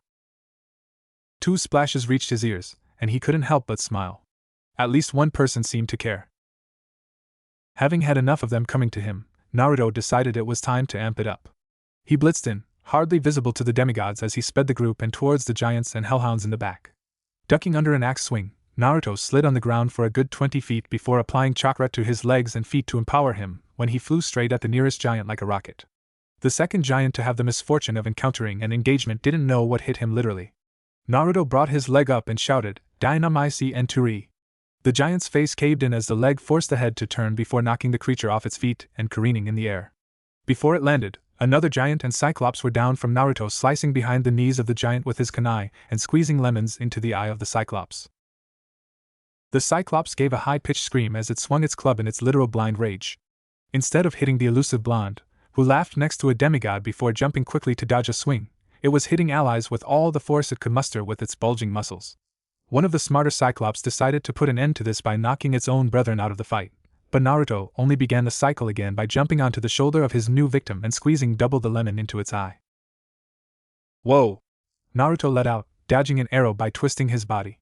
Hearing the twang of 6 more strings, he jumped off the shoulder of the Cyclops and flipped 3 times, dodging each projectile narrowly. As he neared the ground, Naruto caught sight of a few demigods preparing to slash him or stick him with their recently whetted blades in the air. "Nice try," he yelled, throwing his kunai directly into the center of the 5 demigods lying in wait. Substitution technique. Suddenly, Naruto was on the ground with his legs straight up and hands crossed. The demigods didn't have time to react as the ninja spun quickly in a circle twice, helicopter kicking the 5 of them in the face in quick succession 4 times each, and then lowering his leg while still spinning to sweep them all off their feet. Right as he finished spinning, 2 hellhounds pounced at him, attempting to reach the blonde to bite anything it could. The ninja pretended not to notice the 2 monsters nearing him at a frightening velocity before whipping his head around, only one lone eye visible. It was as cold as the Arctic. "We got some bad doggies here," he whispered icily. The hellhounds landed, but they bit nothing but air. Naruto blurred into vision in the air with the kunai he had switched places with in hand in a reverse grip. Alright. Annabeth did tell me that my weapons wouldn't work, so Clarice told me to just beat them into submission. Strengthening his raised arms, Naruto dropped to earth at sonic speed by using wind to push him down. Then, he brought his arms down on the two hellhounds with enough power that the bridge shook and spiderweb cracks spread out from underneath the dissolving monsters. So you don't need to use any elemental techniques to kill them. A decent amount of force is all that's required. Then, all on the bridge felt it. Cold seeped into his veins, and time seemed to slow down. Naruto turned around and caught the sight of Kronos leisurely walking towards him. All of them, so useless. Such a tragedy. We could have used you, you know? I would have had you as my right-hand man, and we could have ruled this world together.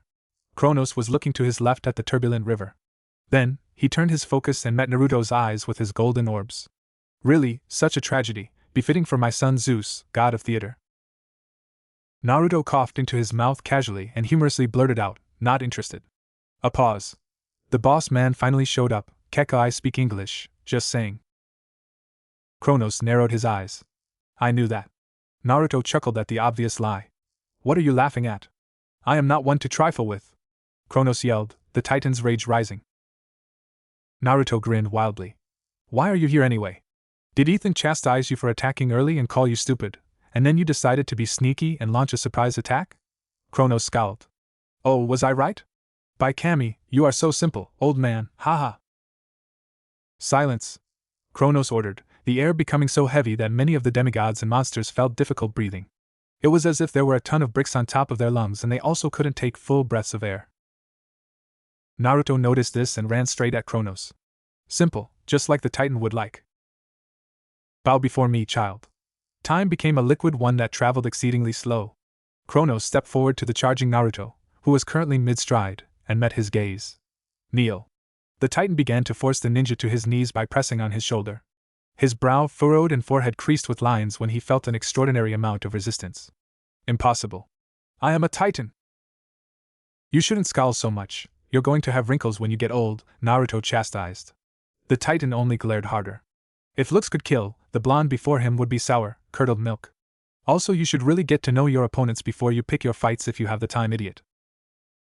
You dare! Yes, a voice said behind the Titan Lord. Naruto had disappeared from his grip, and only a fallen kunai was in his place. I dare, stupid Titan.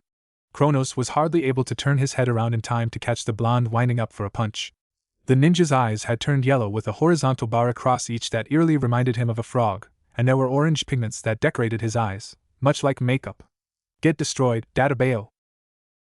Percy Jackson, Annabeth, Clarice, Michael, and the two cabins that had come to the blonde fight watched with slack jaws as they saw the Titan Lord of Time sent flying 100 feet into the air. They were planning on helping the blonde, but watching his dispatch the monsters and demigods alike with an expert's ease and skill and kept them glued to the spot, and their eyes watching the blonde dance through the enemies. And now, they all watched with bated breath as the blonde damn near flew up to meet the Titan. Flipping to gain momentum for a drop kick, Naruto was about to crack his heel against the Titan Lord's neck before he felt everything slow down much more. And then he was frozen. Enough, boy. I know how strong you are and will no longer underestimate you. You are too much of a threat and will die today by my hands. Kronos summoned his scythe, prepared to cleave the blonde in two and end this fight. Fun, yes, but he posed a foil to all of his plans. This had to end now. He began to swing the deadly weapon in a lazy, slow arc goodbye, Naruto Uzumaki. The blonde watched with wide eyes as the sharp, long end of the blade came closer and so criminally slow. When it was just about to begin to cutting across his jumpsuit, however, Kronos saw the blonde give him a cheeky grin. A grin that felt so evil, and so full of mischief that he instinctively felt the need to go on the defensive. But he was given no time to think about why he had that feeling until he felt himself being forced downward. Stay the hell down! Naruto shouted as he dropkicked the Titan with all the momentum he had built up from flipping earlier. The Titan Lord crashed into the bridge in the next instant, nearly causing the structure to split in half. It creaked and groaned as the structure ached to stay together. Then, it finally remained still and intact, but the area in which Kronos had landed had a giant, 10-foot crater with the Titan at the locus. The Titan quickly stood up, not even seeming the lightest bit injured, but all the more enraged. He watched as Kronos stared up angrily, the Titan's gaze dropping and Naruto returned to the earth. Now is probably a good time to back off. If he goes full out against me, I don't really have a chance at winning right now. When the blonde landed, there was a wide circle around the two who were nearly 50 feet apart. The blonde stood tall and calm, whilst the titan across from his was breathing heavily with fire in his veins. Oh, you are dead, Naruto Uzumaki.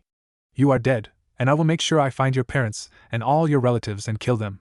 Not only you, but your whole line will no longer exist, Kronos promised, rage seeming to raise the volume of his voice. Naruto, instead of replying, chose to diligently clean out his ear with his pinky, and then look at what hidden treasures he could find. Oh, that's gross. Then, he looked up aloofly at the titan in a human body, who was practically salivating with fury. Well, I'm now certain that you are my enemy. I don't have family or relatives that I know of. But if you said my friends? The air saturated with density as the blonde released his killing intent. Many of the demigods began to see delusions of their own deaths and demise, and they pleaded for the visions to stop. The hellhounds whimpered. The giants cowered. The cyclops closed their one eye. Only a few stood amidst the killing intent, but almost all other than Kronos was extremely wary of the ninja. I wouldn't just send you back to Tartarus, and that's a promise, Naruto whispered, the deadliest venom in his voice, but Kronos heard. And then, the killing intent disappeared as quickly as it appeared. Naruto sported a grin and gave a spin and then bowed gracefully to them all. Thank you for your participation. I now suggest you leave and do not stalk me. Good night everyone and see you tomorrow. A moment later, a log substituted with the blonde. It had a paper stuck onto it with a picture of a poorly drawn chibi Naruto giving a peace sign with a wink. And then the paper began to set on fire. Back at the other end of the bridge, Naruto faced the group of demigods from Camp Half-Blood with a grin.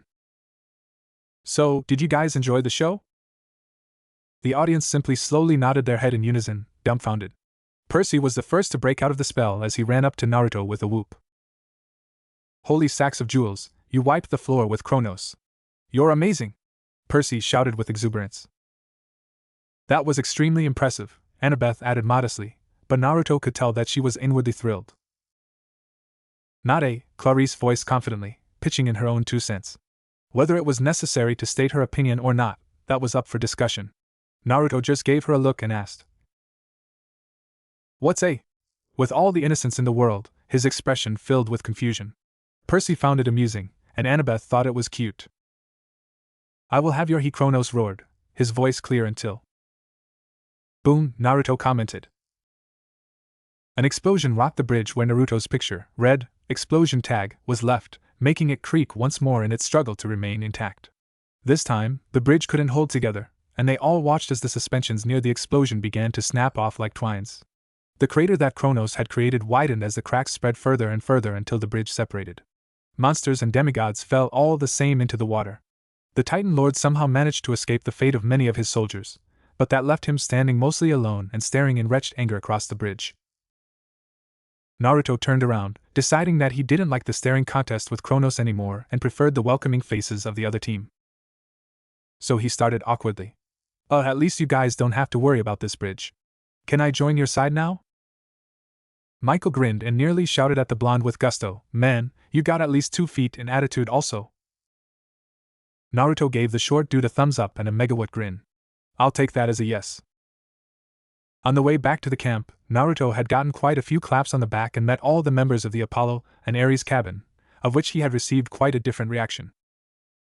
The Apollo cabin was exuberant and very quirky. Naruto shared a lot of laughs with the Sunny Bunch and felt that he was opening up even if was only a little. The Ares cabin was also very aggressive in their advances, immediately grabbing Naruto in a chokehold to show their appreciation. Many of them challenged him to an arm wrestling match when they got back to camp, since sparring with a weapon or even with fists were considered too risky or energy intensive at this time. It was fun. It was nice to be making new connections, but at the same time, I'm scared to make connections if I go home and never see these people again. How in the name of the gods did you do that? Percy asked in wonderment, shock written all over his face. He couldn't believe his eyes, despite seeing the events that had unfolded before him. It was as if the blonde had become one with the air and vanished all over the battlefield, before reappearing again.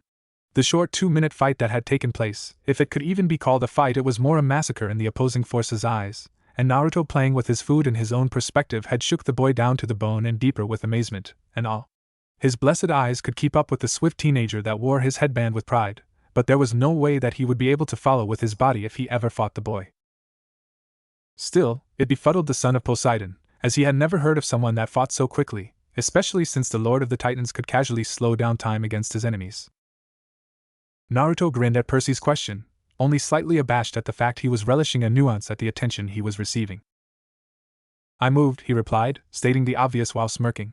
To hell if they all thought he was going to tell them all of his secrets, nor some of his basic techniques without messing around with them first. Once a prank master, always a prank master. They didn't need to know how fast his maximum velocity was. That was for him to know, and for all, friends and enemies alike, to figure out. He'd let everyone underestimate him, especially Kronos. The Titan had increased his hold on time, but only to what he assumed was enough to get a tight hold on the blonde. Naruto is far faster than sound on a casual basis. Kronos would need to utilize far more power, which he almost did against the blonde, to possibly shut him down with his time dilation. No one moves like that, Naruto. If anything, I'd even assume that you were a god of air or wind. Are you actually human? Annabeth asked, speaking her own opinion. Her eyebrows were raised and wrinkles were beginning to pronounce themselves on the top of the bridge of her nose as her thoughts took her deeper and deeper into the land of heavy imagination and analysis. Naruto frowned at the assumption and crossed his arms, but that didn't stop his gait. He was still in too much of a good mood. I'm not a god. Besides, aren't you all technically not human either? He retorted. In the end, the demigods had let it be, albeit they didn't let up in their questioning of other things, such as his origin and alliance. The blonde had simply responded with very much the same attitude, quips and casual retorts that gave them almost no information. By the time they had gotten to camp, it was Naruto asking them the questions about the world and gathering information and learning more about the existence of the gods and all other primordial, powerful beings. He had learned from the demigods that Zeus had a weapon so powerful it could make the atom bomb look like a firecracker, which did not mean much to the blonde as he did not know what an atom bomb was. After a bit of explanation, Naruto could honestly say that he was impressed, and it made him wonder. What is Zeus doing if he could just shoot down the Titan Lord? Annabeth gave the blonde a frown as she pulled hair behind her right ear, her eyes stormy, as if in thought. Now that she thought about it, why couldn't the god upstairs simply knock the Titan off his rocker? The argument could be made that Typhon was coming, that was inevitable, but that would still mean the main banner of the whole war would be over. Their king would be dead, and gone would be the majority of their morale, hopefully. At the same time, however, Kronos was conveniently positioned with many demigods. They were children of minor gods, but demigods nonetheless. It's too dangerous for the innocent, she replied. Naruto gave her a bemused stare. Even if he doesn't use this master bolt and decides to use a weaker lightning bolt at his command, he's still too well positioned in the enemy camp near many demigods. Hundreds or thousands of lives would be lost. Our whole goal is to prevent that from happening while gaining an advantage in this war. Naruto found that whole argument entirely strange. It was so left field. He was used to casualties being the norm when it came to war, saving enemy ninjas just because they were ninja, if a war broke out in the elemental nations, did not make sense to him. This was an all-out war, and he stated his opinions and observations as such to Annabeth, but the blonde girl kept a vice-like grip on her own impression and judgments of what was to be done about this whole situation that Naruto left it be. It was not that she was wrong, or in any way incorrect about her actions. Naruto assessed that there were just better ways and far more efficient methods to end this war without possibly losing it. So he brought up the idea of talking to Ethan Nakamura. Percy rebuked this plan, saying that the whole thing would go up in flames. There's no way that would happen. He's betrayed us and is now a lieutenant because he thinks he's right. He's a son of the minor goddess of balance, Naruto. Percy leaned back in his chair and breathed in deeply before blowing the air out harshly. This plan was really poorly designed in his books, and he wouldn't consider himself the greatest planner. Still, to humor the newcomer, he asked, how are you going to change his mind? By talking to him? Naruto told the two. Annabeth felt her fist clench unconsciously. Percy chose to drop his pencil on the desk and laugh. You think we didn't try? Annabeth growled out, feeling accused of a lack of effort. Naruto shook his head in rebuttal. No, I'm sure you gave it your best. It's just he paused, searching for the right way to put it. It wasn't that the two teens right in front of him didn't give it their all, that wasn't it at all. It was more like I just think I could handle this differently, you know? I'm sure I can get some kind of idea in his head about a different kind of balance. Like what? Annabeth asked in a suspicious tone. She couldn't believe that she was even continuing this conversation instead of spending her brain power on something more necessary, like the battle plans for tomorrow. In her mind, perhaps a good 2/3 were complete, but that wasn't enough to encompass all of the possibilities of attack or methods of invasion, even with the destroyed bridge out of the way. But here she was, not putting the finishing touches on her plans, despite the sun almost dipping over the edge of the world and bringing with it night, chatting away with a wayward blonde that had very little backing behind his talk. Naruto brought a hand to his chin and gave a hum as he stared at the ground. His eyes lit up. Have you considered telling him that Chronos taking over would not create balance? Percy and Annabeth dropped their jaws, and silence took over the tent for a good 10 seconds. They had not. They hadn't considered telling Ethan that. Forget the fact that there would be necessary convincing and all sorts of stuff after. The most important thing is that it would get Ethan to talk. To listen, and that was something that Percy and Annabeth have both failed in multiple occasions. Naruto left the tent with 2 thoughtful demigods and decided to go his own way, and he considered his own problems. Lack of control, lack of knowledge, and no real alliance to either side. Oh, he did not want Chronos to win, but he didn't consider the gods completely fair either. Comparing these gods to the gods and deities of his world was hardly a comparison. The gods of his world were cruel, unfair at times, but mostly righteous and kept things in balance. Pettiness was hardly something used to describe the gods of his world, but in this world, it seemed to be the perfect word, always prepared to be thrown at from the tip of the tongue whenever a god was brought up. All of the demigods that saw Naruto walking about gave him a wave or a gesture of good faith, which he returned in equal means of good nature. A few satyrs approached him, wondering why they felt so attuned and welcomed by his natural presence. Once they realized he did not know who Pan was, they left him be. It didn't change the fact they were still interested in him. The blonde seemed slightly overwhelmed and they decided to give him some space. Naruto was unsure how to feel about all of this attention. He had received the respect and admiration of his peers once he had defeated Pain and all of his fellow shinobi were returned to life from the grave of the dead, but that was a one-time thing. It was something he was still not particularly used to. It didn't mean it was unwelcome, however. It gave him a sense of belonging and welcome, as well as a warmth in his stomach that spread comfortably all throughout his body, the tendrils spreading from its roots to the furthest edges of his fingertips. It was a feeling he wanted to keep and cherish, protect, and hold on to for as long as he could. But feelings were something that were constantly in motion, like a river. It was adrift, almost as if it were caught in a wind, in a direction that was held in another being's control. There were days when Naruto felt off, as if everything about the day was gray and boring. Nothing on those days made him feel alive, and he thought of himself as a machine. No, not a machine. More like another cog, or piece, in the large machine, the big picture of things. But he wanted to be the largest piece to the puzzle, the most influential portion to the machine so that he could determine how he felt. Naruto had done his best to make this dream of his almost a reality in Konoha, but now thrust into a whole new world, he lost himself for a moment in loss and despair. But his clone was right. He had to focus on the now and leave his home as a problem for later. Didn't mean he had to forget, but he had to be aware of everything happening in this new world right now. The hardest solution was the simplest one as well. It was time to refocus and to create once more. A masterpiece was lost, and there was almost no way to set it right and find it again. As upsetting as it may be, the most logical answer Naruto had found to this whole crapstorm of a situation was to move on for now, as impossibly difficult as that may be, and to become a new, important part to the puzzle. He'd leave his home in the back of his head and he'd be the one to uplift others, and to be not affected by others as much as he could. His dream to create a world where he would be recognized, to be admired, and to be in the midst of constant adulation from his own efforts was still very real. So were his aspirations of peace, to succeed in wherein Master failed, and that would require strength, as well as something to protect. And all of this, just in another world, most likely before he achieves this in his home. Thankfully, this world had made one part of it easy for him. There was obviously something to protect in this world, and it was to defend the Olympians from the obviously hateful Chronos. The malevolent being simply stifled the air immediately in his area with so much darkness and corruption that Naruto was somewhat taken aback that all of the people in the enemy camp was not consumed by bloodlust and hatred. It was something that had been puzzling, but a question that did not really require of an answer. The blonde ninja took it as it was without looking a gift horse in the mouth and decided that he would take advantage of that specific relation between the revolting nature of the Titan Lord and the seeming lack of effectiveness in creating bloodlust. If anything, the most that the Titan Lord seemed to do was sway the camp of demigods in an almost brainwashing persuasive level. The blonde could deal with that. But there was still the issue of the other side not being particularly simple.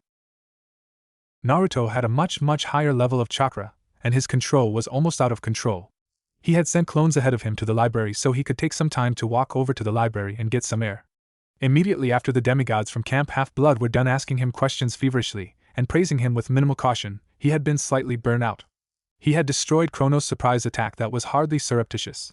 Naruto was considered a literal godsend in their books. The energy he possessed had suddenly shot through the roof in content as well as density. The most powerful technique he could recreate at the moment that required control was the Rasengan, spiraling sphere, which had severely put a downer on the blonde's mood and plans. He received such memories from a curious clone that, with an analytical eye, caught a few details that made him mildly attentive, and then fully engrossed in his new chakra. The lethal sphere, once he had created the deadly orbs from his pure energy, was slightly golden, which made him wonder what in Kami's name was going on with his chakra. The blue chakra that was in the sphere was his own, but far more turbulent in his body. It rushed and pulled forth at command like a tsunami, difficult to contain and even more difficult to utilize. However, the golden chakra that suddenly came about and was in his command was still, almost like a lake with no disturbance. It was perfectly serene. It interacted with his wild chakra and calmed it, and from his memories, it seemed to be converting his chakra to the more calm, natural energy. Interesting to take note of, as well as something to be wary of. He would consider the implications later, or maybe he'd let his clones figure it out. How irritating, the blonde groaned, letting his thoughts become audible. He was starting to sound similar to a certain Nara genius that had given him plenty of headaches as well as many cherished moments. I wonder what Shikamaru would do, probably stare at the clouds. Or research what had to be done. I should keep working on my English and practice my chakra controls so it's as potent as possible for tomorrow. With his actions decided, the blonde was soon at the library, continuing his studies from earlier and continuing to utilize nearly 500 clones to practice and study alongside him. 2 were put aside and sent back to the demigod camp to protect the wary children of gods and update the original Naruto if anything happened. Naruto read until night had fallen. The sky seemed dark with all of the stars snuffed out like a candle in a chamber with no oxygen, so much carbon dioxide that resulted in the sky above practically empty and lifeless. Naruto took his last sip of tea and readjusted his glasses. He had made no headway in his chakra, but made significant improvement in his knowledge of English and the world's history, as well as his chakra control. Putting the piece of empty china away on a desk, Naruto placed the glasses into a seal and made his way to enemy territory. Location: Ethan's tent. The young lieutenant was silently at work at his desk. His mind was working at overtime, hundreds of thoughts and possibilities every minute, and these plans coming to life on the pieces of parchment with all the power of bringing these to fruition in his hands and tomorrow with his words and troops. All he had to do was envision it with his mind. It could be creative with something he considered that the enemy side would not expect, or a plan that would be brutally efficient and overwhelm the demigods on the side of the Olympians. Either way, he needed some more time to get the job done. Night had come upon the world and he was glad. He preferred the darkness, despite how much people seemed to love the daytime. Balance could be found in even the most minute things, he told to the sun worshippers. All jokes aside, he chose night over day because it gave him an overwhelming sense of peace and quiet, something that was quite high in value when there were only the sounds of battle and the ear-scraping echoes of swords scraping in the daytime. Ethan gave his plans another perusal, then closed his lone eye and leaned back in his chair. Taking a deep breath, he felt the fresh night air enter his body and into his lungs, filling them with life-sustaining oxygen. It smelled of wood-smoked meat and crisp leaves, the kind of scent a forest would give. It was strange to smell something like this near such a bustling, popular city, but they were camped out at the edge of its forest. It was, in his opinion, the better choice. He took another breath and stood up and walked around in circles, quickly recapping the day's events, its successes and failures, and recalling the quick but harsh punishment he had received from Kronos. He had no idea how the Lord of Titans had heard his opinion, but if he had to guess, it was probably from the blonde enigma that had recklessly knocked down his tent. He had heard of the Battle of the Broken Bridge, and found himself surprised at the knowledge that the blonde had single-handedly kept the Titan at bay, but he didn't let that emotion show. He would not let the Titan catch on to any visual cues to upset him further. The Titan was furious as it was and quite spent his human body. The Titan had immediately entered his tent and let the body rest. The curse of Achilles was quite the double-edged sword. So Naruto was a wild card, and very much a powerful one at that.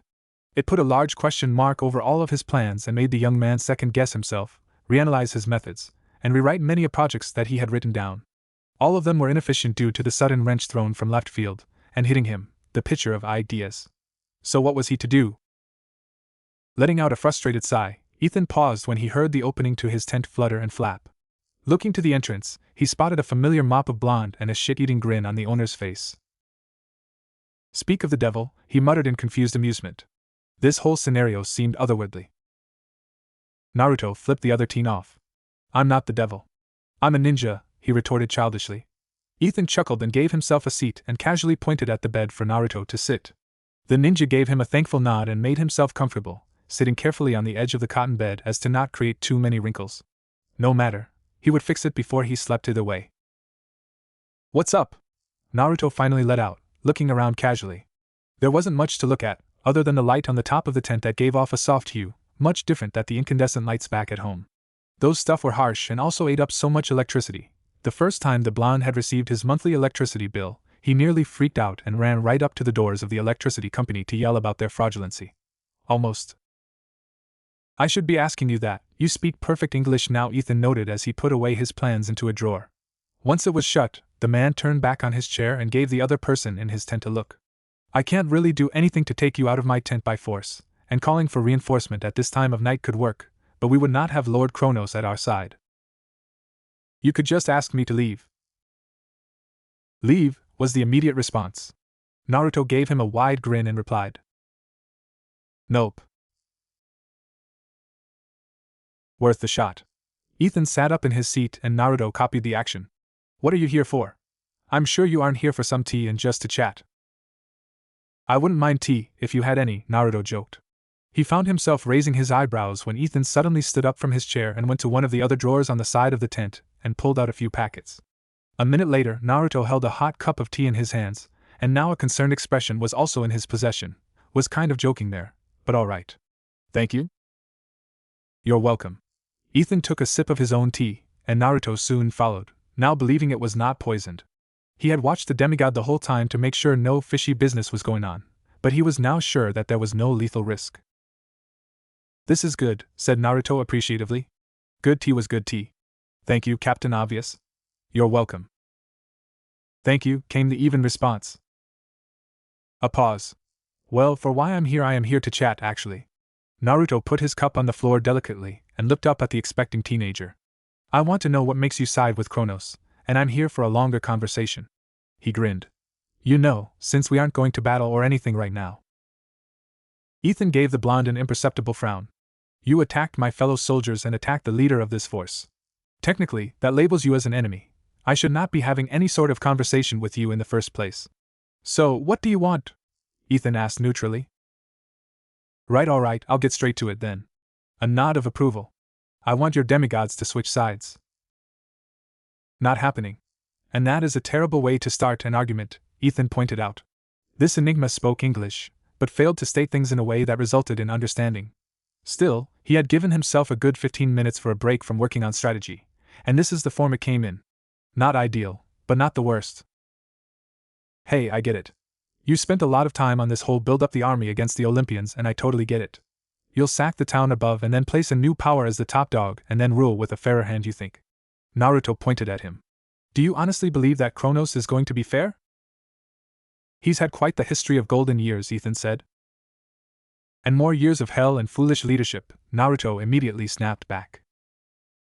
"That's better than experiencing only foolishness and failures under the Olympians," was the counter. The blonde crossed his arms and gave the young man in front of him a glare. "I don't think those are the same levels of foolishness. Under one leadership, you had literal chaos from the hand of the one you trusted in above. On the other, you have a lack of attention and some destruction and causes of concern, but it is nowhere comparable to what your Titan Lord has done." "Poseidon flooded cities of many people," Ethan supplied. "And Kronos killed innocents just because he felt like it. Poseidon at least has the excuse that the city were entirely non-believers and were talking shit about the gods in him. A bad excuse, but at least the god of the sea has one." Naruto sighed and gave himself a moment to think. "We're not going to get anywhere with this. My point is that right now, the gods have some semblance of balance, and that since all you want is for them to claim the unclaimed and give some form of power to the minor gods, I'm sure that they will supply that to you. It gives the gods far less to worry about if all of the demigods were on one side." "And what makes you think they would do that?"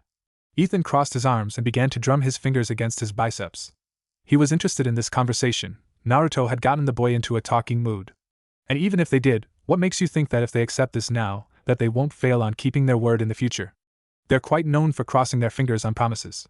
There was a slight bit of anger and resentment in the boy's tone.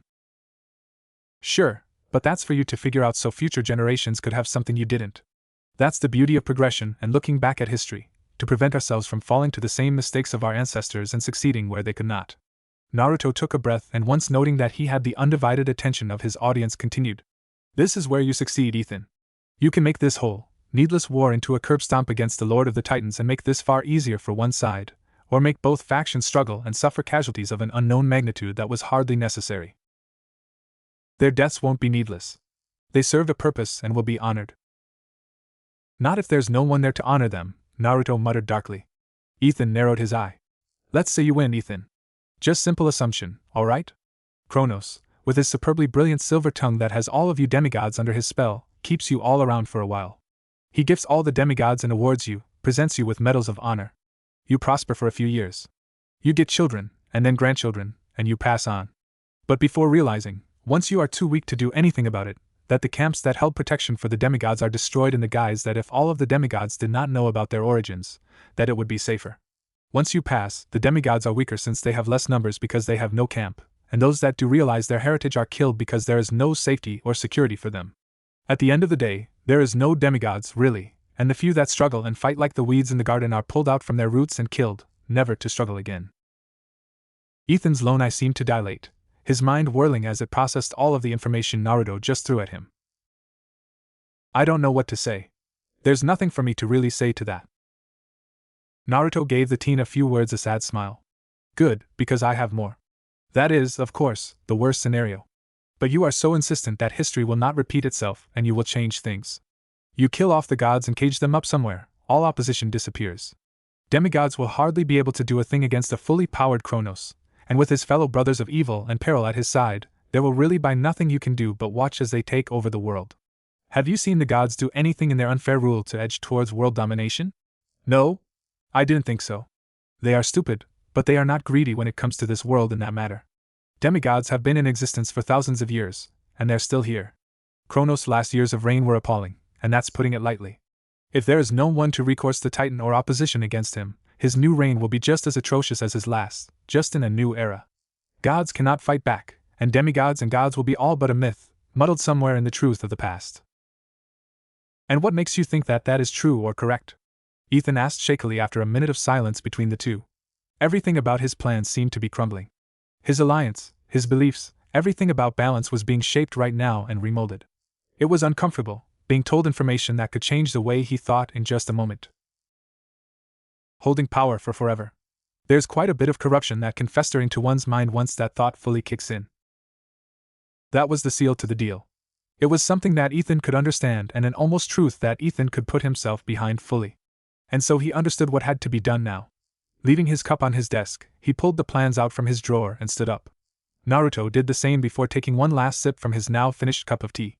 Staring at the teen resolutely, Ethan took a few determined steps towards the exit and stopped at the folds, his eye holding a certain glint to it. There is something I need you to do for me, Naruto, he said. A favor, if you will. What is it? Lead me to Percy. Naruto grinned. He had done it. Suck on that, Percy and Annabeth. Told you talk no jutsu was overpowered, the blonde yelled to himself triumphantly in his own mental world. You got it. The two left the tent with the lights still on, and the bed's wrinkles never to be fixed by its owner again. And you want me to believe that? Percy incredulously asked the eccentric ninja. Naruto, to his credit, gave a somber nod before giving Ethan a thumbs up with gleeful energy. You're not helping your case. Naruto had managed to get Ethan inside the base of the Olympus side with hardly any problems. His camouflage technique taught by Erosenin had made this whole infiltration much easier than he would have expected. Plus, with his skills with stealth and observation, the whole mission to cakewalk. He could do this in his sleep, and some. The pressing issue that was not so simple was convincing Percy and Annabeth that Ethan was here in good earnest. The traitor, as the two dubbed him the moment they set their eyes on the Asian teen, had backstabbed them more than enough times for anyone at Camp Half-Blood with any kind of wits about them, or a triple-digit IQ to make him on their permanent shit list. Currently, the only members to possibly agree with him without any convincing would be the Ares cabin, of which neither Percy or Annabeth were. I'm asking you to listen. Naruto took a seat across the two risen and very exasperated, heated demigods. The three demigods in the tent spent the next 20 or so seconds having a stare down that Naruto swore could cause electrical currents due to the friction between the two parties. Finally, Percy sighed, and relenting, sunk into his chair. Annabeth soon followed. Naruto pulled the chair next to him out for Ethan, but the boy chose to remain standing. Suit yourself. The chair went back towards the table. As I was saying, Naruto continued, garnering the attention of the two on-edge leaders of their camp, I want you to listen first. Believing can come later. Ethan took this as his cue to step forward and present his case. First, he explained what had transpired only an hour before, with Naruto convincing him to listen and then try to talk to the two demigods. He told them everything and his stipulations. When he had finished talking, Annabeth and Percy found themselves in two different positions in the spectrum of understandable human emotion. That's not hard to that's it. That's all you wanted? Annabeth asked quietly, mentally chewing herself out. Percy was not so far off, although far more frustrated with himself, and the irritation was clear as day or night. So all I had to say was, hey Ethan, let's go talk to the gods and we'll fix this, and you would have listened? The other shouted indignantly, gripping a few locks of hair. Really? He seethed. This was so stupid. No, this was something beyond. Far beyond. This was extra stupid. This whole war could have been prevented, if no, maybe not prevented. Percy paused in thought, reeling in his anger, albeit barely, and looked out to the river outside. It gave him a sense of power and serenity that gave him a certain clarity of thought that was very much required right now in his turmoil and cloudiness of mind. He could still not believe that all he had to do was tell him he'd talk to the gods. Sometimes, people, they just got on his nerves. Closing his eyes in disbelief, Percy chose to rub his eyes tiredly and pray that Ethan could prove to him that he was able to be trusted. Naruto watched the emotions flash across Percy's and Annabeth's features for a few moments before sighing, catching all three demigods' attentions. Once he noticed all three pairs of eyes on him, he blinked owlishly. What? He blinked again, and the three other pairs followed suit. I didn't have anything to say. I was waiting for you three to reach a decision. Percy groaned. So much for leader material from the ninja. He grumbled to himself as he pulled out a golden nugget and expertly played with it in his fingers, his ADHD kicking in. How do we know we can trust you? He asked, refusing to look away from the coin. The sight of the traitor stills gave him moments of hatred and flashing bouts of intense, bubbling fury. Ethan was lucky he didn't pull upon his powers as the son of Poseidon and end the boy the moment he caught sight of him. You only brought back the Lord of the Titans, our greatest enemy in all of this, and are one of his highest-ranking officials in his camp. Ethan placed the plans he had written down for the past 4 hours on the table in clear vision of all four and unfurled the rolls of parchment, revealing all to the inhabitants of the tent. If me walking here on my own by Naruto's side was not enough for you to trust, since you could take me as a POW immediately or torture me for information, I brought these strategies that were to be employed tomorrow as more reason to have confidence. Percy and Annabeth glimpsed at the pieces of paper freshly laid out on the table quickly but accurately, memorizing all they could before returning their glare to Ethan. Annabeth gave the boy next to her a sign that the plans that were written were very plausibly the real deal by giving him a nudge on his leg and an almost imperceptible nod. Percy caught this from the corner of his eye. I have given you all a huge advantage in this war now, and if Kronos catches on to what I have done, then I am a dead man. A measured smile reached Ethan's lips. Which is a win-win situation for you, regardless of what happens from this point on. The action and reasoning from Ethan had done good for himself. It had quelled suspicion on his actions coming over. However, it did, by no means, not make him an ally to their camp. In a sense, this put Naruto in a precarious light as well. The ninja was the one to bring Ethan over and had connections with said team prior to the demigods of Olympus. He was also strong enough to wipe out the majority of the camp of demigods and satyrs on his own given his previous demonstration of power. Regardless, Naruto was a prospect that was weighed positively, whereas Ethan was far in the negatives. Percy looked over to the only girl in their vicinity, who seemed to be driving through a whole roadway of thoughts and repercussions to said thoughts and plans. Naruto leaned back in his chair and focused on the outside, making sure that no demigod was near the tent or eavesdropping. Content for the time being, the blonde eased up slightly and waited. His clones were still practicing on their chakra control and knowledge. He had put a stoppage on their studying the golden chakra that had strangely made itself present in his system by using Sage mode. The more he was in the empowered state, the greater in concentration the invasive chakra came to be, and the less it seemed to be only calm.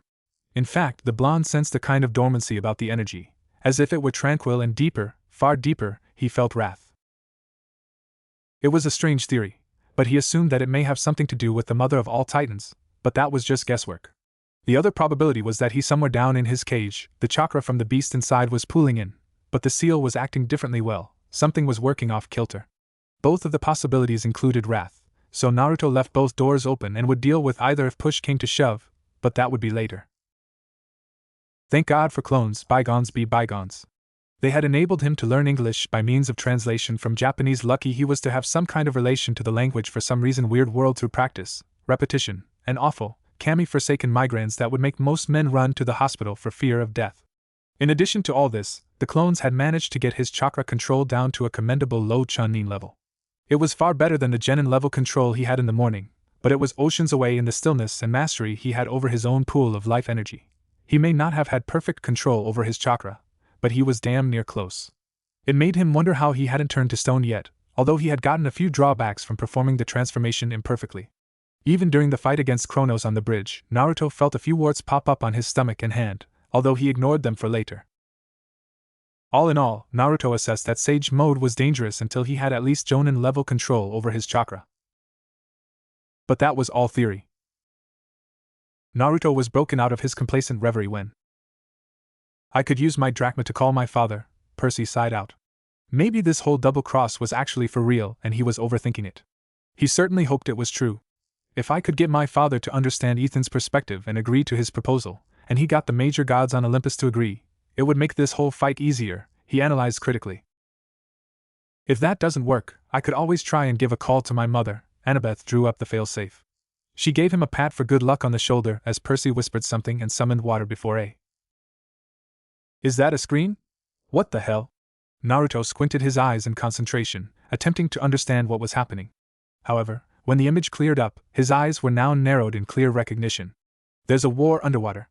To prove his point, a bright light shot off in the visible range, and then an explosion very near to wherever the image was being shot from shook the ocean floor, shaking the grainy shot the forehead of wherever or whatever they were being shown. Dad? Percy called out anxiously. Static quietly hummed until another explosion rocked the image, sifting sand and rubble over the video call. Dad, are you there? Panic seemed to be kicking in as Percy's eyes darted erratically. RCY. A muffled voice broken by the poor connection cut the silence. Percy, is that you? The voice seemed to be getting stronger. Percy's shoulder unconsciously relaxed, and his eyes brightened in relief. He hadn't even realized how stiff he had become. However, the worry kicked right back like a boomerang when the god of the sea was finally visible. The man was noticeably older than in the demigod's memory, and Percy caught himself creasing his forehead. Dad, I need your help. Another explosion. I need you to talk to the other Olympians and tell them they have to claim all of the children of the minor gods. I'm a bit busy here, Percy. I can't just leave my home. And another bright light came into view and erupted very near the god of the seas. The god instinctively raised an trident and collected intense energy concentrated at the tip of the middle point, and fired off an energy blast that connected with the incoming light. A rumble that the four in the tent swore they all felt it was hardly considered an earthquake but still hardly disturbed the papers on the large table. Annabeth placed a comforting hand on Percy's shoulder, but the boy hardly relaxed this time. I need to protect my game room. That took nearly 600 years to build and perfect. Poseidon roared, his voice suddenly clear in the call. This seemed to light a fire in Percy's eyes as he yelled at his father, practically ordering his father, a god, to get his ass out from under the water and to Olympus and above the seas. There was no reason to worry about a game room if the possibility of never having a game room again was the more pressing issue. Poseidon gave the boy the young man his son had grown to be a good, hard look before giving his son a warm smile that could have softened the hardest of souls. Naruto thought the god seemed to regain a few years of life as the god's eyes shined with a kind of vibrancy and mirth, and no small amount of pride. Before the call shut down, the god swore on the sticks, cue lightning, to give the other Olympians a heads up on the plan, but first he would fight against Oceanus. I love you, Percy. You have become a wonderful, trustworthy young demigod. The god then disappeared as the vision faded away, and the image evaporated. A few moments after, Percy softly muttered, weakly quaking, Thanks, Dad. A minute passed in silence, and only the roaring silence pervaded everyone's ears. The lull of the never-stopping river was calming, as much as the occasional zephyr that passed through and flooded the tent's flaps. Naruto closed his eyes and took a moment to take in the moment of peace. Any moment of rest and momentary respite was welcome. Those moments were hard to come by, whether they be a minute, or an hour, or even a few days. But no matter, seconds of peace were ephemeral and just as constant as the waters. Never stopping, always continuously replaced by another substance. Annabeth coughed into her closed fist. Can we get a moment? She requested, before staring directly at Ethan. The one-eyed demigod nodded surely and deftly stood and left the tent and was now in Michael Yu's custody. She shifted her attention to the ninja and asked, What are you, Naruto? The blonde raised an eyebrow. He wasn't surprised by the question, not at all. It was more the phrasing that threw him for a loop. I'm a human, just like you. Just a bit special. And what parts are special? She knew he was not a regular human, not after the feats he pulled out just a few hours prior. But what he was, she was not sure to say. Demigod? Possible, but unlikely. Perhaps he was a different being that has been in existence in this world all this time, and only now revealed himself.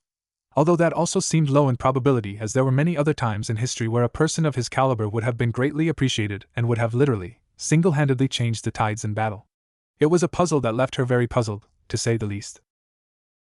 Naruto raised his right hand flat up. So, you guys are half god and half human, and thus demigods, correct? A pair of nods in response. Right. How do you say this? Percy lifted a hand, stopping Naruto. The simplest way you can, please.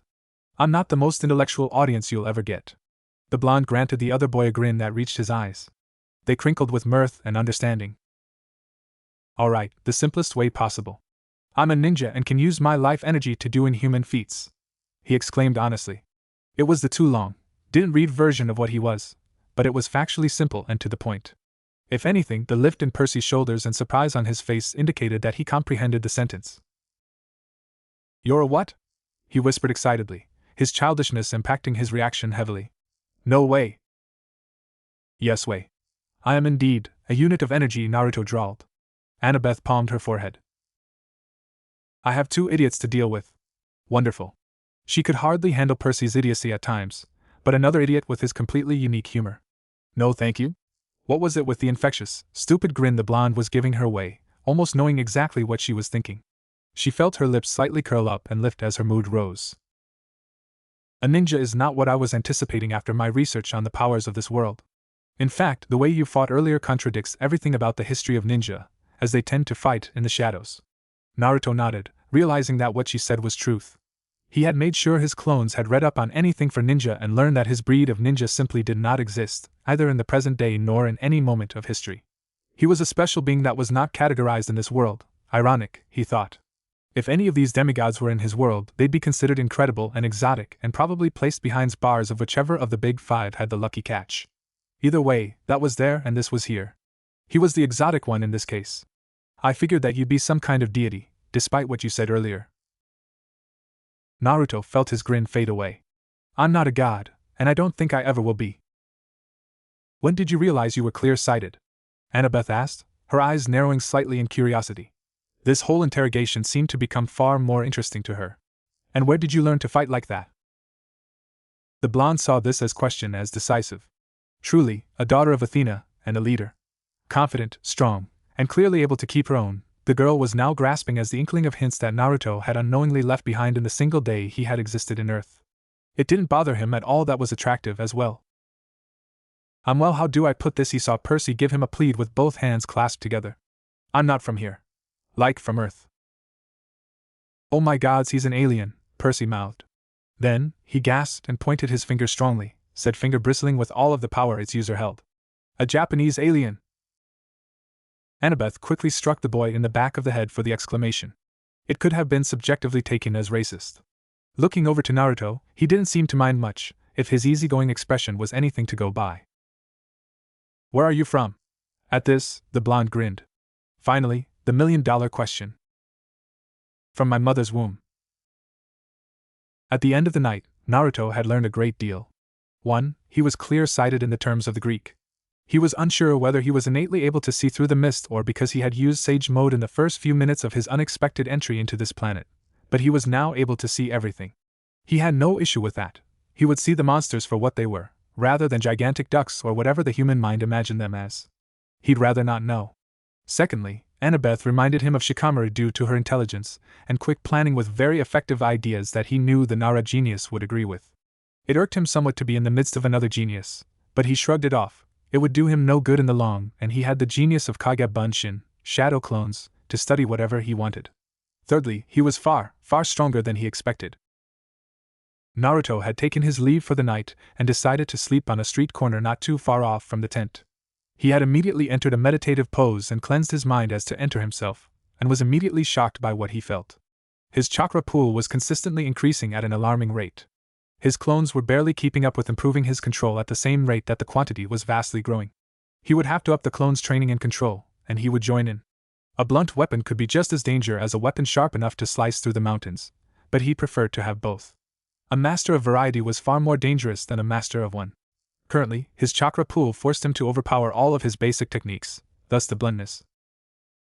He had also discovered that once he entered his mindscape where the gigantic, vile nine-tailed fox was supposed to be, a far more enforced cage was in its place. No longer was the cage with the simple vertical bars with an expertly designed seal to hold the chakra being inside.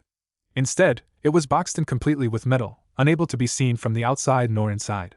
That was, until Naruto imagined what if the box was see-through, and then he saw, well, nothing. The box was full of chakra, which was slowly seeping out of the one opening and dispersing into the mindscape. Naruto raised his arm and felt the chakra. He didn't feel any vileness or darkness, meaning the soul of the Kyuubi was not immersed. It was pure, potent chakra. The blonde let his mouth drop slowly in awe as he basked in the spectacle of this revelation. He was actually free and with all of the damn fox's chakra with none of the drawbacks. It wondered how much it would empower him in the long run. It doesn't answer what the golden chakra was either. Naruto gave an almost longing look at the cage before turning away. Something I got to test first, though. Thus, Naruto escaped the mindscape and eagerly created 1,000 clones. Feeling almost no draw on his reserves, he summoned 5,000. That felt like a punch in the chest from the chakra loss, but he still had some in the tank. A moment later, they were all at work, practicing chakra control. Oh, he was excited to fight against the Titan once more in a rematch. Oh, I'm coming. Time skip, next day noon. For you, Kronos! Naruto roared, blitzing straight at the Titan. The Titan's eyes widened at the speed. He could hardly keep up with the blonde, who had accelerated tremendously since the last skirmish they had. Raising his scythe and blocking the kick that struck right between the deity's hands on the handle, Kronos grunted but thought he had Naruto beat at this moment. He would absorb the impact from the charge and jerk his handle away, twist his body unnaturally to prepare for a rapid, abrupt swing that would call the curtains to this fight before it ever began. However, all that was not to be. Kronos had not braced properly for the impact, and the result was that he was pressed, then demanded by the laws of physics to lose purchase with the ground. Soon after, the charge inflicted an order that imposed descent flying by means of hurtling through trees. Kronos was sent from his original position next to his soldiers, tall and proud and prepared to fight, to the forest nearly 300 yards away and creating devastation in his wake. Naruto felt that kick. It had literally sent tingles up his whole body from the bottom up straight from the jerk. It was incredibly satisfying to get a solid hit in as well as send the Titan flying. Oh, this seems similar, Naruto gloated. Naruto! The voice from the forest rumbled in fury, echoing darkly, rippling the waters underneath the bridge from the bellow. Setin felt the smile on his face crinkle his eyes and yelled back in his specially irritating, cheerful style, "That's me!" He gave a hard stare at the soldiers behind him. All of the demigods of Kronos seemed hesitant to attack. Ethan had hopefully made good on his promise. Last night, they agreed on a plan that was risky, but it was the most plausible. The demigods of Kronos would charge, but they would not fight the demigods to incapacitate.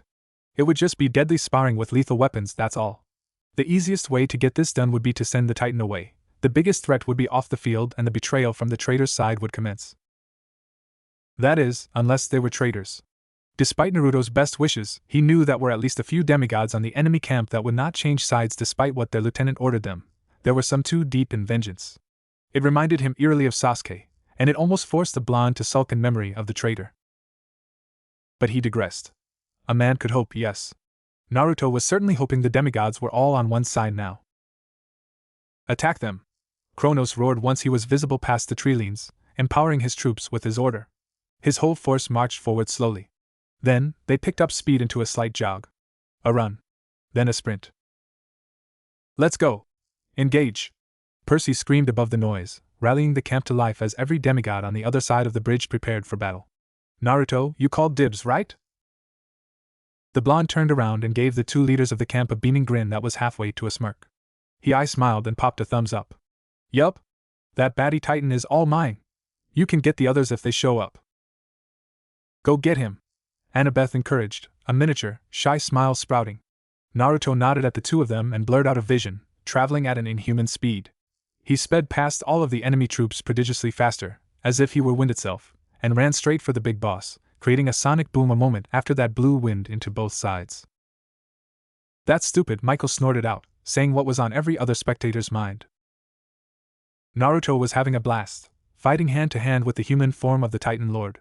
He had raised his chakra control to low Jonin control over the night, but it was far better than the day prior. He could feel his chakra far more intimately, and accurately attuned the energy to each of his muscles. It was like muscle memory, except with more muscle. And it was working. Naruto was deliberately, consistently pushing Kronos further into the dense foliage and away from the battle between two camps. If he could get far enough away, it would create the ideal solution for Naruto. His techniques weren't exactly meant to be used in closed spaces or with a large number that could be considered collateral damage. The blonde felt a feral grin threatening to expose itself as he gripped the scythe by the handle and brushed it aside with his left hand casually. Cocking back his right arm, he twisted his body back in a flexible arc, closing his fist and applying chakra to his right arm. He shot his arm forward like a cannon.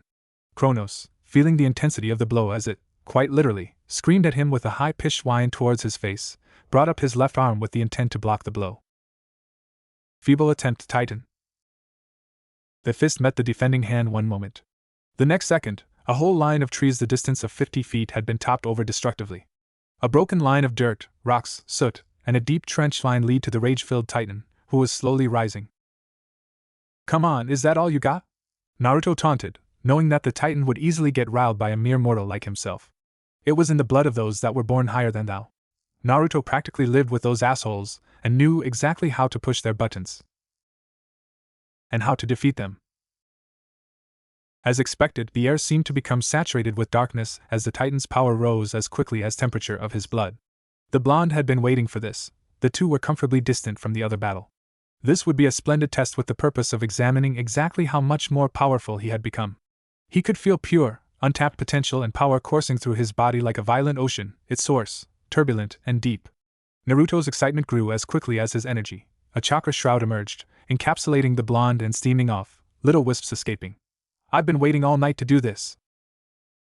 There is a special place in hell for you, Naruto Uzumaki. I heard."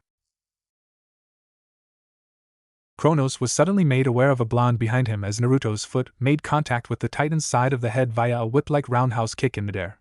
The Titan flew off once more, crashing through and uprooting trees and shrubberies all the same. When the Titan had finally dropped to the ground and rolled for nearly 30 feet, the blonde was already on the move. The Titan looked up and immediately shoved his body to the left, hardly dodging Naruto's stomp as the blonde axe kicked the ground, shaking the earth and creating a fissure that extended nearly 40 feet in diameter. Kronos shakily remained standing and jumped back 3 times in quick succession to create some ground before dilating time. Naruto, as if unaffected by time, peered over his shoulders and had one cold, blue orb locked on the deity. "There's a special place for you as well. It's called Tartarus." He turned around and faced his prey. The blood was getting to his head and it was making him restless. A twitch here. A tap of the foot here. A blur here and a reappearing Naruto right in front of Kronos there. "Wait, what?" A significantly slowed down Naruto threw a punch skyward, barely missing the Titan's jaw as he tilted his head to the side skillfully. Ducking and then immediately jumping to dodge the 2 quick slices that would have beheaded and sliced his body in half horizontally respectively, Naruto executed a flip once in the air efficiently and gracefully before twisting and turning his body so he was upright. He landed on the flat end of the scythe and attempted to force it down, but it held true. Switching to plan B on the fly, Naruto took a step on the scythe's handle towards the Titan and launched a chakra-empowered kick at the neck, as if the head was a soccer ball. Or at least he'd make the Titan empowered by the curse into a bobblehead for a few memorable seconds. Right before it landed, the blonde narrowed his eyes. Kronos had blurred and the blonde was back on the ground. He frowned. Everything seemed to be moving faster. However, why does it feel like I'm moving slower? I'm not quite used to this, as I've never had to use this before in my entire existence. But I feel that you are worthy enough in this body to deal with my time dilation in both aspects at the same time. Kronos voiced from above the blonde, standing atop a thick branch. Naruto casually looked up and threw 3 shurikens suddenly, watching the spinning projectiles suddenly slow down once they were approximately 10 meters from the Titan. The deadly weapons were hardly moving at a snail's pace now. "I'll enjoy seeing what you can accomplish this time, mortal." "As am I," Naruto whispered menacingly into Kronos' ear, catching the Titan very much off guard. The Titan spun around in the blink of an eye, speeding up his actions and decelerating the nimble blonde as much as possible, but the mental strain at controlling both directions of time flow was incredible and unexpected. However, it seemed to have the impact he wanted. Naruto was blitzing about the battle area at a rate that he was able to track. Naruto was still moving very, very fast, but it was no longer an unreadable blur that he could only see and not react to due to this body's physical attributes. The Titan swung once with his scythe diagonally, which the blonde tried deflecting with a kunai. The scythe dented the short blade and pushed the ninja back and down, nearly bringing the teen to his knees. He hadn't expected the swing to be so heavy, nor the scythe to be so dense. Naruto flipped backwards and quickly ran through a set of hand seals. Futon, de Tapa, wind release, great breakthrough. Naruto shoved his hands forward, directing the torrent of wind that madly whistled and crackled. Kronos rushed out of the way and rolled out of the edge of the technique, sparing his body the damage. Although getting hit by abilities and blades did not damage him physically, it did cause the body to tire far more quickly due to the drawbacks of the curse of Achilles. He would not be pushed out of commission today, however. This was possibly the last day the Titan could fight without all of the Olympians united, which would set him at a serious disadvantage. No, he wouldn't let that happen. He'd kill this boy and the young, yet talented Percy Jackson and rise to Olympus. Then he'd set the whole goddamned place ablaze. Let's get this party started. Sage mode. The blonde opened his yellow pupils to the world, the transformation once again complete and perfected. One of the 3 clones he left behind were used for the power-up. Naruto left an afterimage and accelerated, creating doubles and triples of himself as he circled the Titan. Come on, old man, let's go, let's go! He echoed in the forest when the Titan swung and missed the fluid, agile ninja. Are you even trying to slow me down? Suddenly, Naruto lost his afterimages and was practically stuck in place, his legs slowly moving in a running stance. His eyes darted over to the Titan, who was sweating profusely, putting his all into slowing the blonde down as much as he could. If only I were in my true form, then this maddening child would have been dead long ago. Kronos seethed internally, walking forward with concentration heavily set on keeping the hyperactive child still. When he was only a few feet away, the Titan raised his scythe and let it stop at its apex, letting the deadly blade flourish and glisten in the light, before dropping it down in a vertical line with the intent to cleave. Naruto's eyes widened as he found his body unable to do anything. Raising his arms as quickly as he could, Naruto found his body moving far faster than he had expected, his fist crossing the distance from his side to the Titan's chin, almost colliding Titan after half a second. Too slow. Kronos' triumphant moment was cut short as he was struck by an unexpected, invisible force struck him harshly. If it were any ordinary demigod, the being would have found the nearest bystander would have found the body of the demigod, and their head cleanly separated. However, it was Kronos in the body of Luke Castellan with the effects of the curse of Achilles at his side. Therefore, it was sad to say, but Naruto's punch that had cracked into the skull of the teen and had clapped thunderously, merely sent the boy careening into the air, practically floating for a few moments. For a moment, it have seemed as if the boy could fly until he began falling and rolling painfully through rocks and tumbling into a thick tree trunk. Naruto cackled as the Titan got back up. Oh, by Kami! He wheezed with his mouth gasping for air, slapping his leg and bending over with a hand on his knee for support. But it would not do. Crumpling even further, the blonde stomped his foot, then went on his knees and beat the ground, rumbling the ground in his amusement of the hilarious situation. Cracking one eye open, Naruto saw the Titan painfully, and oh so slowly planting his feet on the ground to rise. You thought you thought you had me. That's so embarrassing, Mr. Titan-chan. Thank Kami for Sage Mode's extra range, though. I could have used a substitution, but that was way more gratifying, punching him myself. Ah, the rewards of risk. The Titan's pace of standing tall and proud with a shattered pride was enormously quickened when the wild laughter of the blonde rose to thunderous guffaws. In the blink of an eye, the Titan was on top the laughing blonde who hadn't expected the rapid speed change. As a result, Naruto was in for an unwelcome jolt back to reality when Kronos kicked him in the stomach with as much power as he could muster at the moment.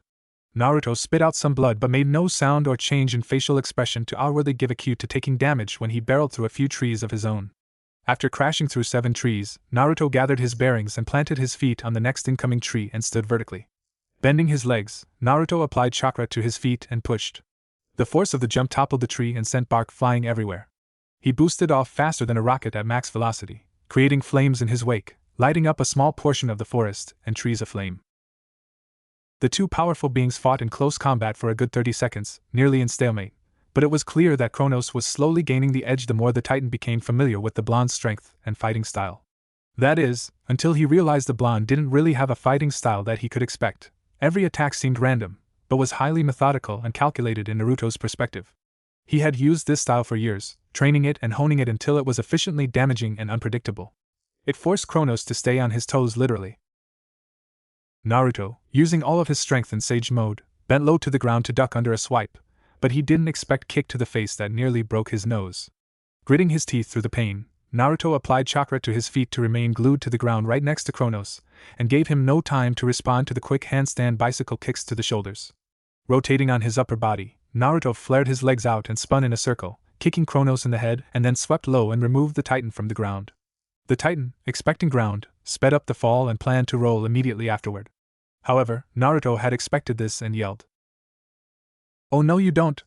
Naruto had already substituted himself with a branch directly underneath Kronos, and donkey kicked the unsuspecting opponent straight upward.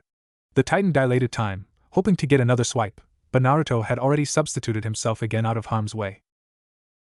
Kage Bunshin no Jutsu, Shadow Clone Technique. 5 clones exploded into life, walloping recklessly immediately in the Titan's direction.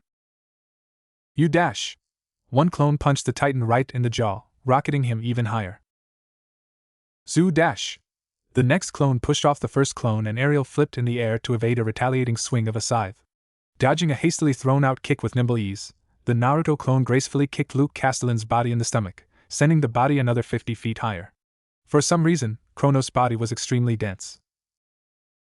Ma dash! The third clone was immediately in the Titan's personal space, kicking twice and punching once with grand force. Ki! The first clone shouted, already back in the air. Once Kronos was at the apex of his flight, Naruto reminded the Titan he was not Lord of the Skies or of flight, axe-kicking the Titan true in the crown, sending Kronos violently rocketing down in a split second, flipping all the way down. Surprise! Bijidama Rasengan! Kronos widened his eyes as he felt the extreme concentration of power in the technique that lay before him. That small orb could lay waste and devastation to thousands of ordinary souls. If he got hit by that, it was over for him. It would only be a matter of time until one found his Achilles heel while his body shut down. Slowing down time as much as possible for the blonde, Kronos continued to fall to the surface, recognizing that the technique was not complete in Naruto's hands. It was still growing and absorbing energy.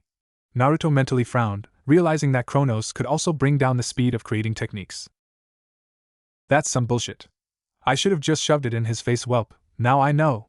Kawarimi no Jutsu. Naruto disappeared, leaving a log in his place. Said log was immediately sliced through cleanly. Many would worship that log in the future. The ninja was directly below the Titan, but he somehow expected this, jumping instinctively backwards at incredible speed. Naruto's technique burst out of the surface and exploded into life. The second it cracked through the earth, it seemed to suck away the color of the world with its black and white hue. The scenery turned bleak and desolate for just a split second before all returned to normal. Kronos slowed down time to almost a complete standstill. There was no way in the name of Tartarus was he getting hit by that. But to Kronos' ever-increasing horror, Naruto was still moving. The spiraling ball filled with negative and positive energy grazed Kronos' shoes and pants, vaporizing whatever cloth it touched, only reaffirming the Titan's new rule number 1, do not let the ball touch you. Damn it. Glancing blow. Naruto furrowed his brows in concentration. Without thinking through his next actions, Naruto threw the deadly spiraling sphere at the fleeing target who was attempting to scramble away. A wonderful use of creativity and imagination, except it was done with terrible execution. It exploded in both of their faces. Location: bridge with Percy and Annabeth. Annabeth weaved in with her invisible cap on, slicing a Cyclops' legs behind the knee and darted out, leaving the monster of myth howling on the ground. Giving the battle a quick 180, she captured the whole situation in a mere second and ran forwards, weighing it as the most profitable action. Everything was going well. In fact, she risked to say the word perfectly. Her perception of the war currently at this stage was their side was winning. No contest. The demigods were all working in collaboration against the monsters on the Titan's side, and there appeared to be only a few demigods that did not want to switch over. That petty minority had been wiped out instantly, and the rest were able to solely focus on clearing out the bridge, which they had done almost easily with a united force. That was until Hyperion grandly introduced himself by means of crashing into the middle of the forces, killing a few enemies and allies with no regard for either side. However, she saw the Elder Titan's eyes glance at Percy for a fleeting moment before its eyes clearly became a hard glare. Percy was the one he had wanted. It was going to take everything to keep the Titan down, even with an empowered Percy. The immediate response from Annabeth was to chuck a water bottle she had attached to her hip and throw at Percy. Said teen doused himself under the fluid and felt the ocean and all bodies of water nearby at the tip of his fingers. It was overwhelming, and that was exactly what he had needed. The satyrs and demigods ran at the Titan, the creatures of the wild singing a tune on their reed pipes to summon vines and branches to trap the Titan and hold him down. The Titan amused them for only a few moments, pretending the vines were a valid threat to assess, but it was soon all too clear that it was hardly a nuisance. The tune of the battle changed, as did the song the satyrs played. Percy launched himself at the Titan, slashing and hacking away. Despite his skill, however, the leader of the Greek demigods found himself hard-pressed to advance as his adversary equaled him in technique and parried all of his attacks. Every once in a while, Percy caught himself taking a blunt blow from a counterattack that made him wince, regardless of the lack of actual damage. He forced himself back on his feet and charged forth once more, attempting to bifurcate the legs of the Titan. A moment later, arrow stuck itself onto the Titan all over, his leg that 3 on his right knee, 4 on his chest, and the Hyperion sported a solid arrow on the center of his forehead. Hyperion roared, hissing violently at the nuisance the ants were giving him. He'd concede that they were stronger than some groups of demigods, but they could hardly hold a candle to him. He felt the power inside of him begin to expose itself in the physical world as he channeled the flames and burst into a miniature hearth of heat. Completely floored, the campers backpedaled from the Titan as it marched onward, closing the distance with his large steps, creating miniature earthquakes each time his feet made contact with the earth. Hyperion caught himself developing a smirk, sadistically gleeful as the Titan observed the panicking demigods. Arrows were burnt to ash before ever making contact with his skin. No campers dared to use their blades on the Titan as the heat was too great. Hyperion gave a dark chuckle when one of the campers thought it to be wise to emit fire at the Titan of flames, light, and power. Nay, the only demigod that could stand against him was Percy Jackson, and he would do everything in his power to defeat the puny child and make him an example before joining his brothers and leader. However, that was not to be. Percy, as if sensing that if Hyperion crossed the bridge that all would be lost, felt immensely pressured.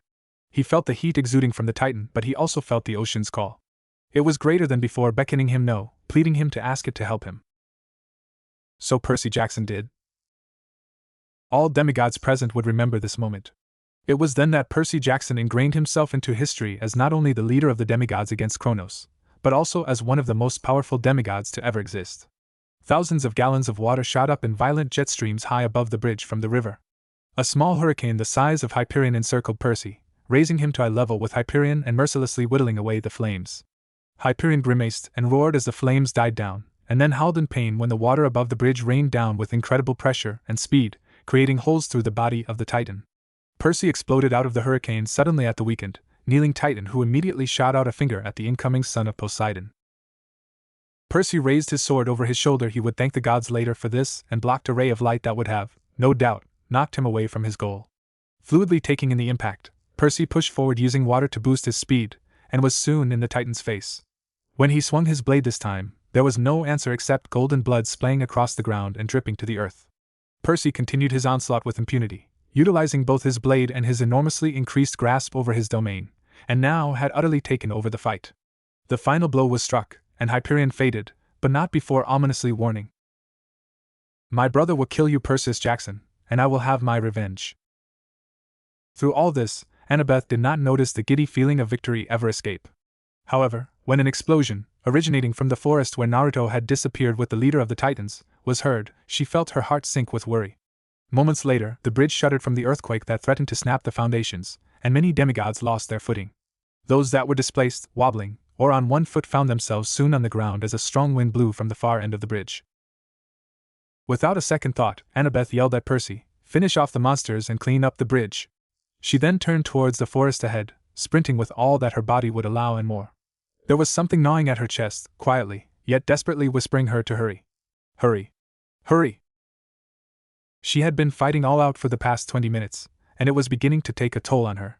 The sprinting was only aggravating the lack of ideal physical state she was in, her breathing becoming more and more ragged and her form slightly. However, she continued to spring, the voice having evolved from a whisper to a blood-curdling murmur. A minute later, the girl bolted through a bush and literally tore through the forest. She caught the side of the blonde against a tree, unconscious. She then saw Kronos. The Titan was uncomfortably close to the blonde. The being in Luke Castellan's body was cursing the weakness of the human capsule, crawling on the ground with his scythe on his right hand. The detonation had blasted him away in the opposite direction and had taken almost all of his physical capabilities without more rest. The curse of Achilles was kicking in too early. He couldn't walk yet, so he crawled, biting in his pride for however long it took to kill the blonde. When he caught sight of the unconscious ninja, Kronos couldn't help himself. He laughed, and continued to move forward. He moved, and chuckled. Soon, he was close enough to end the blonde's life with a single swing. The chance would never come. Annabeth kicked the Titan in the chin with all of her strength, her eyes a steely glare and hard-set, determined, and her mind in a rage now. The voice had disappeared, but she hadn't noticed. Kronos grunted as he fell onto his back. He eyed the girl above him with his deadly, golden orbs. If looks could kill, Annabeth would be removed from all of existence and memory. However, she remained, looking down at the primordial inside of her old friend's body, her dagger shaking in her hand. With no hesitation in her mind, she proceeded to beat the Titan. Nearly 5 minutes later, she stood up again and stepped away, gasping for air. She slipped and fell on her butt. You failed, Kronos, she declared. The cheers from the bridge were heard from where she was. She couldn't smile from exhaustion, but she could feel her heart lift. She had saved Naruto, and they had just won the war on their end. It's not over yet, darling, Kronos replied after a moment. You cannot kill me, and not all of my brothers are dead. This is far from over. The threat was right over Annabeth's head. No, to her, this was over. She scoffed. Tell that to the gods after I haul your ass up to Olympus. You'll be tried under the 12 major gods and found guilty. You lose. Percy defeated Hyperion, and Naruto defeated you. It's over. She was unsure how this would all fill into the prophecy, but no matter. She stood up, once again towering over the downed Titan, who was impatiently waiting for his body to regain strength. Any strength as to incapacitate this irritating girl and escape. He'd have returned another day to raise Olympus if he were to succeed. Don't get any ideas in your head, Titan. Planning and smarts were never your strong suit. Kronos let loose a guttural growl. I will kill that boy, and I will kill you after. Slowly. Of that I promise after Typhon defeats the weak gods and your even weaker camp defying us. Annabeth widened her eyes and cursed. She had been so focused on the Titan before her and Hyperion that she had forgotten there was Typhon. Letting out another curse, she turned away from Kronos and eyed Naruto for a moment. A rumble so powerful that trees began to uproot. Annabeth fell and latched onto a tree trunk. Kronos began to laugh darkly with no humor, but only the concept of death in his mind. Typhon had come. Naruto opened his eyes. A deep, stormy set of gray looked into and lost herself in a set of blue eyes that had a steel of resolve behind the eyes. The temperature behind the set of cold blue turned icy, almost indigo as it pulled together power and backbone. It held in its gaze willingness, darkness, sadness, loneliness, happiness, and most of all, warmth. Annabeth hitched a breath in surprise to see the conscious blonde's eyes staring back at her. He was breathing and returned to the world. The daughter of Athena wasn't sure why she was so understanding of the blonde and accepting to trust him, despite of the hard times of war. Someone joining in the middle of the war when tensions were already at its breaking point would usually result in immediate suspicion, eyes on the back of their head at all times. And yet, she hadn't ordered any of that. The blonde teen had removed almost all insecurities about him, despite his poor usage of English and grammar, when he had managed to get his feelings and thoughts across in a different manner. Naruto had warmth in cascades. It was so thick and addictive, it may have been tangible. Annabeth had talked to her fellow leader and Percy agreed with her.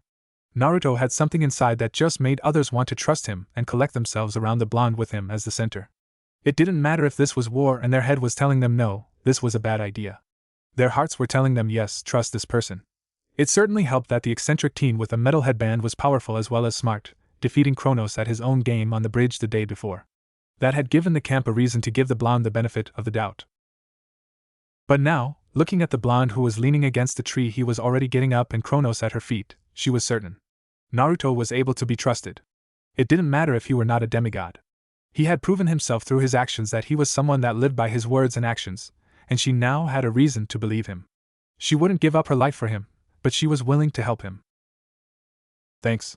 Naruto accepted the hand Annabeth gave and pulled himself up. He staggered, the blood rushing to his head and cramps running up his legs. Oh, I'm going to feel this tomorrow, even with a massage, he muttered under his breath. He hadn't been expecting such a large backlash from using more chakra. A consequence, absolutely, but not to this degree. This was far beyond his calculations. True, his chakra reserves were still at a decent spot, but he had used far more than what his body was used to using. He would need training ASAP. He tripped over his sandal and cursed, nearly keeling over from exhaustion. Annabeth caught him under the shoulder and hooked his arm over her neck with the boy leaning against her. She grit her teeth. Her legs were also desperately gasping for oxygen, but she would have to ignore their pleas and help the blonde who needed it more. She looked up to him and caught a thankful smile, completely genuine.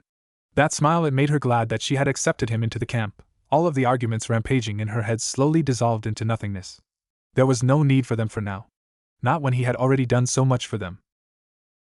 She shot back her own grin, full of pride and mirth. Didn't expect you to need my help, Mr. I run at the speed of sound, she said, poking fun. Naruto raised his eyebrows and then barked out a laugh, entirely amused. Even his laughter was warm and made her relax around him, wanting to know more about him. He was probably the most comfortable and attuned to people person that she had ever met. When his chuckles subsided, Naruto tilted his head up and looked up at the sky. No clouds and clear blue. Alright, that's enough fun. He looked down at the Titan on the ground, the Down growling with a scowl right back. Kronos had ceased to crawl and scrape at the ground in an attempt to fight back, instead flush against the forest ground on his stomach and his chin digging into the earth in his anger. Slowly, he was regaining strength, but it wouldn't be enough to fight back, especially against Percy Jackson unless he had at least an hour. He grimaced. Knowing what he gathered about the enigmatic blonde, there was no way he was getting another hour. The fact that Typhon was here and that Naruto was hardly in better shape than he was not giving him as much hope as he would have liked. He cursed his hubris, but with more strength behind it, he cursed the blonde and the wrench Naruto threw into all of his plans. He had ruined everything this time. Naruto and Annabeth looked down at him. Kronos hated that. They weren't just looking down at him from above literally, but figuratively as well. You aren't going to get a second chance. Not again, Annabeth promised, her voice full of conviction, as if she knew the reality of the future. It was all under her control. He may not have strength, but he had a voice. I will kill you! Kronos rumbled, seething from his position on the ground, groveling. Annabeth set her jaw and set her back straight, surprisingly the blonde leaning against her. The voice that left her was steelier than the one that had left last. You will not kill me. I will not die today to your hands, Titan, she spat out. She felt a warm, calloused hand grip her shoulder in support. Annabeth, encouraged, felt the fire inside of her spread. You may have beaten Luke and taken over his body and taken him away from us from me, but you sure as hell won't beat me, Kronos. The Titan was opening his mouth, as if to retort something.